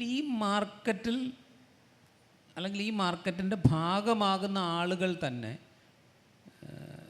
ഈ മാർക്കറ്റിനോട് മുഖം തിരിച്ച് നിൽക്കുന്നു. ഇവിടെയാണ് ഇതിനകത്തുള്ള ബേസിക് ആയിട്ടുള്ള പ്രശ്നം എന്നാണ് എനിക്ക് തോന്നുന്നത്. ഇവിടെ ആ മാർക്കറ്റ് ഉണ്ടായിരുന്നു. കേരളത്തിൽ മാത്രമല്ല, കേരളത്തിന് പുറത്തും ഈ എന്താ പറയുക, ക്രെഡിബിളായ ഇൻഫർമേഷൻ്റെ ആ ഇൻഫർമേഷൻ ഉൽപ്പാദിപ്പിക്കുകയും അത് വിപണനം ചെയ്യുകയും ചെയ്യുന്ന ഒരു ബിസിനസ് ഉണ്ടായിരുന്നു. ആ ക്രെഡിബിളായ വിവരങ്ങളുടെ ഉൽപ്പാദന വിപണന ശൃംഖലയെ സപ്പോർട്ട് ചെയ്യുന്ന ഒരു കമ്പോളവും അവിടെ ഉണ്ടായിരുന്നു. ഈ കമ്പോളത്തെ അട്ടിമറിക്കുകയാണ് കുറേ കാലമായിട്ട് നമ്മളുടെ സിസ്റ്റം ചെയ്തത്. അങ്ങനെ സിസ്റ്റം ചെയ്യുമ്പോൾ ഈ മാർക്കറ്റ് ആ സിസ്റ്റം ചെയ്തുകൊണ്ടിരിക്കുന്നതിനെ സപ്പോർട്ട് ചെയ്യുന്ന വിധത്തിലേക്ക് മാറുകയാണ് ചെയ്തത്. ഇതൊരു പ്രശ്നമാണ്, ഇതൊരു പ്രോബ്ലമാണ്. നമ്മുടെ മുമ്പിൽ അതുണ്ട്. ഇപ്പം നമ്മൾ ഈ സമാധി എന്ന് പറയുന്ന, സമാധി ഇരുത്തൽ എന്ന് പറയുന്ന ഒരു മരണമാണ് സത്യം പറഞ്ഞത്. അത്രേ ഉള്ളൂ. ഒരാൾ മരിക്കുന്നു, അയാളെ മറവ് ചെയ്യുന്നതിനെ നമ്മൾ സമാധിയാക്കി മാറ്റുമ്പോൾ ഇതൊരു 2-3 ദിവസം മാർക്കറ്റിനെ ഭരിക്കാൻ പാകത്തിലുള്ള ഒരു പ്രോഡക്റ്റായിട്ട് നിലനിൽക്കുന്നു എങ്കിൽ ഈ പ്രോഡക്റ്റ് ഉണ്ടാക്കുന്നവർക്ക് മാത്രമല്ല പ്രശ്നം, അത് കൺസ്യൂം ചെയ്യുന്നവർക്കും പ്രശ്നമുണ്ട്. അത് കൺസ്യൂം ചെയ്യുന്നവർക്കും അതേ പ്രശ്നമുണ്ട്. ഇതവിടെ മാത്രമല്ല സംഭവിക്കുന്നത്. ഞാനിത് വളരെ വളരെ ഇതായിട്ട് പറഞ്ഞു കഴിഞ്ഞാൽ ഇത് ഓരോ സംഗതിയിലും ഇത് നമ്മൾ അറിഞ്ഞോ അറിയാതെയോ സംഭവിച്ചുകൊണ്ടിരിക്കുന്നുണ്ട്. ഓരോ സംഗതിയിലും സംഭവിച്ചുകൊണ്ടിരിക്കുന്നുണ്ട്. ഇതല്ല മാധ്യമപ്രവർത്തനം എന്ന് പറയുന്ന പണി എന്ന് നമ്മൾ ആദ്യം തിരിച്ചറിയുകയും ഇതൊരു തരം എന്താ പറയുക, ഞങ്ങളൊക്കെ ജേർണലിസമൊക്കെ ചെയ്ത് കുറച്ച് കാലം കഴിഞ്ഞപ്പോൾ ഒക്കെ ഉണ്ടായിരുന്ന കുറേ ടൈപ്പ് ഓഫ് പ്രിൻ്റ് സാധനങ്ങളുണ്ടായിരുന്നു. ക്രൈം അല്ലെങ്കിൽ അങ്ങനെയൊക്കെയുള്ള പേരുകളിൽ, ധാരാളം പേരുകളിലൊക്കെ കുറേ സാധനങ്ങളുണ്ടായിരുന്നു. അവരെ ഒന്നും അക്കാലത്ത് ആരും മാധ്യമങ്ങളായിട്ട് കണക്കാക്കിയിരുന്നില്ല സത്യം പറഞ്ഞു കഴിഞ്ഞാൽ. ടു ബി ഫ്രാങ്ക്, അതൊന്നും മാധ്യമങ്ങളായിട്ട് അതൊരു പ്രോഡക്റ്റാണ്. ആ പ്രോഡക്റ്റിൻ്റെ ഗൗരവമേ കൽപ്പിച്ചിരുന്നുള്ളൂ. അതിന് മീഡിയ ആയിട്ട് ആരും കണക്കാക്കിയിരുന്നില്ല. ഇപ്പം അങ്ങനെയല്ല. ഇപ്പം സത്യം പറഞ്ഞു കഴിഞ്ഞാൽ ആ ടൈപ്പ് ഓഫ് പ്രോഡക്റ്റ്സാണ് സത്യം പറഞ്ഞാൽ മാധ്യമങ്ങൾ എന്നുള്ള നിലയിൽ വ്യവഹരിക്കപ്പെടുന്നത്. അവർക്ക് മാത്രമേ മാർക്കറ്റും റീച്ചും പ്രോഫിറ്റബിലിറ്റിയും ഒക്കെ ഉള്ളൂ. ഇതൊരു ഡിഫറെൻറ്റ് സിറ്റുവേഷനാണ്. അപ്പം അതിനെ നമ്മൾ എങ്ങനെ അഡ്രസ്സ് ചെയ്യണം എന്നുള്ളത് മീഡിയാസ് മാത്രം ആലോചിച്ചാൽ തീരുന്നൊരു പ്രശ്നമല്ല. ഇതൊരു സൊസൈറ്റിയുടെ പ്രശ്നമാണ്. സൊസൈറ്റിയുടെ ഒരു പങ്കാളിത്തം കൂടി ഉണ്ടെങ്കിൽ മാത്രമേ നമുക്ക് ഇതിൻ്റെ ഒരു എന്താ ക്രെഡിബിളായിട്ട് ഇൻഫർമേഷൻ്റെ ഉൽപ്പാദന വിതരണ ബിസിനസ്സായിട്ട് ഇതിനെ തിരിച്ച് കൊണ്ടുവരാൻ പറ്റുള്ളൂ. അവിടെയാണ് എൻ്റെ ഒരു ആർഗ്യുമെൻ്റ് എന്നാണ് ഞാൻ വിചാരിക്കുന്നത്. അത് പുതിയ കാലത്ത് വളരെ പ്രധാനപ്പെട്ടതുമാണെന്ന് ഞാൻ വിചാരിക്കുന്നു. കാരണം ഇപ്പം നമ്മൾ പറയുന്ന ഒരു ഫാഷിസ്റ്റ് റെഷീമിൻ്റെ നിഴലിൽ നമ്മൾ നിൽക്കുമ്പോൾ അവർ ആ റെഷീമിനെ സ്ട്രെങ്തൻ ചെയ്യുന്നത് ഈ ഫേക്കായിട്ടുള്ള ഇൻഫർമേഷൻ്റെ സ്പ്രെഡിങ്ങിലൂടെയോ അല്ലെങ്കിൽ അതിനെ ബലപ്പെടുത്തിക്കൊണ്ടോ ആണ് ആ റെഷീമിനെ അവർ സ്ട്രെങ്തൻ ചെയ്യാൻ ശ്രമിച്ചുകൊണ്ടിരിക്കുന്നത്, അല്ലെങ്കിൽ സ്ട്രെങ്തൻ ചെയ്തുകൊണ്ടിരിക്കുന്നത്. അങ്ങനെ സ്ട്രെങ്തൻ ചെയ്യുമ്പോൾ നമുക്ക് പകരം വയ്ക്കാൻ എന്താ ഉള്ളത്? നമുക്ക് പകരം വയ്ക്കാനുള്ളത് ഫാക്ട്സ് ആൻഡ് ഫിഗേഴ്സും അതിനെ ക്രെഡിബിളായിട്ട് വിതരണം ചെയ്യുന്ന ശൃംഖലകളും കൊണ്ട് മാത്രമേ നമുക്കതിന് പകരം വയ്ക്കാൻ പറ്റുള്ളൂ. ആ പകരം വയ്ക്കലിന് എന്താ പറയുക, മീഡിയാസ് ഉണ്ടാവണമെങ്കിൽ അതിന് പാകത്തിലുള്ളൊരു സൊസൈറ്റി എന്നുള്ള റിയാക്ഷൻ കൂടെ വേണം എന്നാണ് എനിക്ക് തോന്നുന്നത്. അതാണ് എൻ്റെ ഒരു തോട്ട് പ്രോസസ്സ് അങ്ങനെയാണ്. സാറിൻ്റെ ഒരു സംസാരത്തിൽ സ്വീഡനിൽ തെറ്റായ വാർത്ത കൊടുത്താൽ ജയിലിൽ കിടക്കുമെന്ന് പറഞ്ഞു. ജനുവിനായ വാർത്ത കിട്ടിയിട്ട് പ്രസിദ്ധീകരിച്ചിട്ടില്ലെങ്കിൽ അവൻ്റെ ജോലി പോകും പറഞ്ഞു. നമ്മുടെ രാജ്യത്ത് ഒരുപാട് മാധ്യമങ്ങളിൽ തെറ്റായ വാർത്തകൾ കൊടുക്കുന്നുണ്ട്. അത് ഇന്ത്യൻ നിയമത്തിൻ്റെ എതിരാണോ? എന്തെങ്കിലും ശിക്ഷ ലഭിക്കുമോ? ഇവിടെ ഒരു പ്രശ്നമില്ല. ഇവിടെ എന്ന് വെച്ചിട്ടുണ്ടെങ്കിൽ ഇവിടെ തെറ്റായ വാർത്തകൾ എന്ന് വെച്ചിട്ടുണ്ടെങ്കിൽ യഥാർത്ഥത്തിൽ ഇവിടെ ആകെപ്പാടെ ഒരു വഴിയുള്ളൂ, മറ്റേ മാനനഷ്ട കേസ് കൊടുക്കുക, പത്രത്തിനെതിരെ തെറ്റായ വാർത്ത കൊടുത്തി എന്ന് പറഞ്ഞിട്ടൊരു സംഭവം എടുത്താൽ. പക്ഷേ പ്രശ്നം എന്ന് വെച്ചിട്ടുണ്ടെങ്കിൽ അതൊരു നീണ്ടു നിൽക്കുന്ന ലീഗൽ പ്രോസസ്സാണ്. അതിന് മെനക്കെടാനായിട്ട് ഇറങ്ങിത്തിരിക്കുന്നവർ വളരെ കുറവാണ്. അത് ഉണ്ടായിക്കഴിഞ്ഞിട്ടുണ്ടെങ്കിൽ മറ്റേ വളരെ അപൂർവം കേസുകളിൽ മാത്രമേ അതിലൊരു വിധിയുണ്ടാവുകയുള്ളൂ. അതേസമയം യഥാർത്ഥത്തിലുള്ള വാർത്ത ചെയ്യുന്ന ആൾക്കാർക്ക് എതിരായിട്ട് അതിഭീകരമായിട്ടുള്ള കേസുകൾ ഇവിടെ നടപ്പുണ്ട് താനും. ഇവിടെ മറ്റേ വയറിനെതിരെ ഒരുപക്ഷെ ഒരു 1000-10,000 കോടി രൂപയുടെ മറ്റേ മാനനഷ്ട കേസുകൾ വയറ് നേരിടുന്നുണ്ട്. ജോസി ജോസഫ് സിംഗിളായിട്ട് ഏതാണ്ടൊരു 500-1000 കോടി രൂപയുടെ മറ്റേ കേസുകൾ അദാനി ഗ്രൂപ്പിൻ്റെ അടുത്തുനിന്ന് പലതരം ഗ്രൂപ്പുകളിൽ നിന്ന് നേരിടുന്നുണ്ട്. ഇന്ത്യയിൽ എന്താ പ്രശ്നം എന്ന് വെച്ചിട്ടുണ്ടെങ്കിൽ ഇതൊരു ജെനുവിനായിട്ടുള്ള ജേർണലിസം നടത്തുന്ന ആൾക്കാർക്കെതിരെയാണ് കേസ് വരുന്നത്. അതേസമയം ഇവിടെ മറ്റൊന്ന് ഇപ്പോൾ മറുനാടൻ മലയാളിക്ക് പോലെയുള്ള ഒരാൾക്ക് വന്നിരുന്നിട്ട് എന്തും പറയാം, അത് കാണാനായിട്ട് ഇവിടെ ആളുകളുണ്ട്. ഇപ്പോൾ റിസാല അപ്ഡേറ്റിന് ഉള്ളതിൻ്റെ എന്തുകൊണ്ടാണ് ഒരു 50-100 ഇരട്ടി മറ്റേ കാഴ്ചക്കാർ ഉള്ളത്? ഇപ്പം നമ്മൾ നേരത്തെ ചോദിച്ചൊരു ചോദ്യത്തിൻ്റെ കൊണ്ട് തുടർച്ചയാണ് എങ്ങനെയാണ് ഈ ഓരോ പ്രൊഡക്റ്റുകൾ ഉണ്ടാവുന്നത്. ആ പ്രൊഡക്റ്റുകൾ ഉണ്ടാവുന്നതെന്ന് വെച്ചിട്ടുണ്ടെങ്കിൽ അതിനുള്ളൊരു ഡിമാൻഡും സൊസൈറ്റിയിൽ നിലനിൽക്കുന്നുള്ളതാണ്. ഇപ്പോൾ അവിടുന്ന് കാസർഗോട്ടേക്കും ഒക്കെ യാത്ര ചെയ്യുമ്പോൾ നമ്മുടെ നാട്ടിലും വീട്ടിലുള്ള ആൾക്കാരൊക്കെ ഇങ്ങനെ ചുറ്റും നോക്കിയിട്ട് മറ്റേ എന്തോ ദുഃഖഭരിതമായ കാര്യം പറയുന്ന പോലെ പറയും, നാട്ടിലിപ്പോൾ മുഴുവൻ മറ്റേ മന്തിക്കടകളും മറ്റേ അൽഫാം കടകളുമാണെന്ന്. ഇത് നഷ്ടത്തിൽ പ്രവർത്തിക്കാനല്ലല്ലോ തുറന്നു വച്ചിരിക്കുന്നത്. ഇത് ധാരാളമായിട്ട് ആളുകൾ അവിടെ വന്ന് അത് ഭക്ഷണം കഴിക്കുന്നത് കൊണ്ടാണല്ലോ കടകൾ തുറന്നിരിക്കുന്നത്.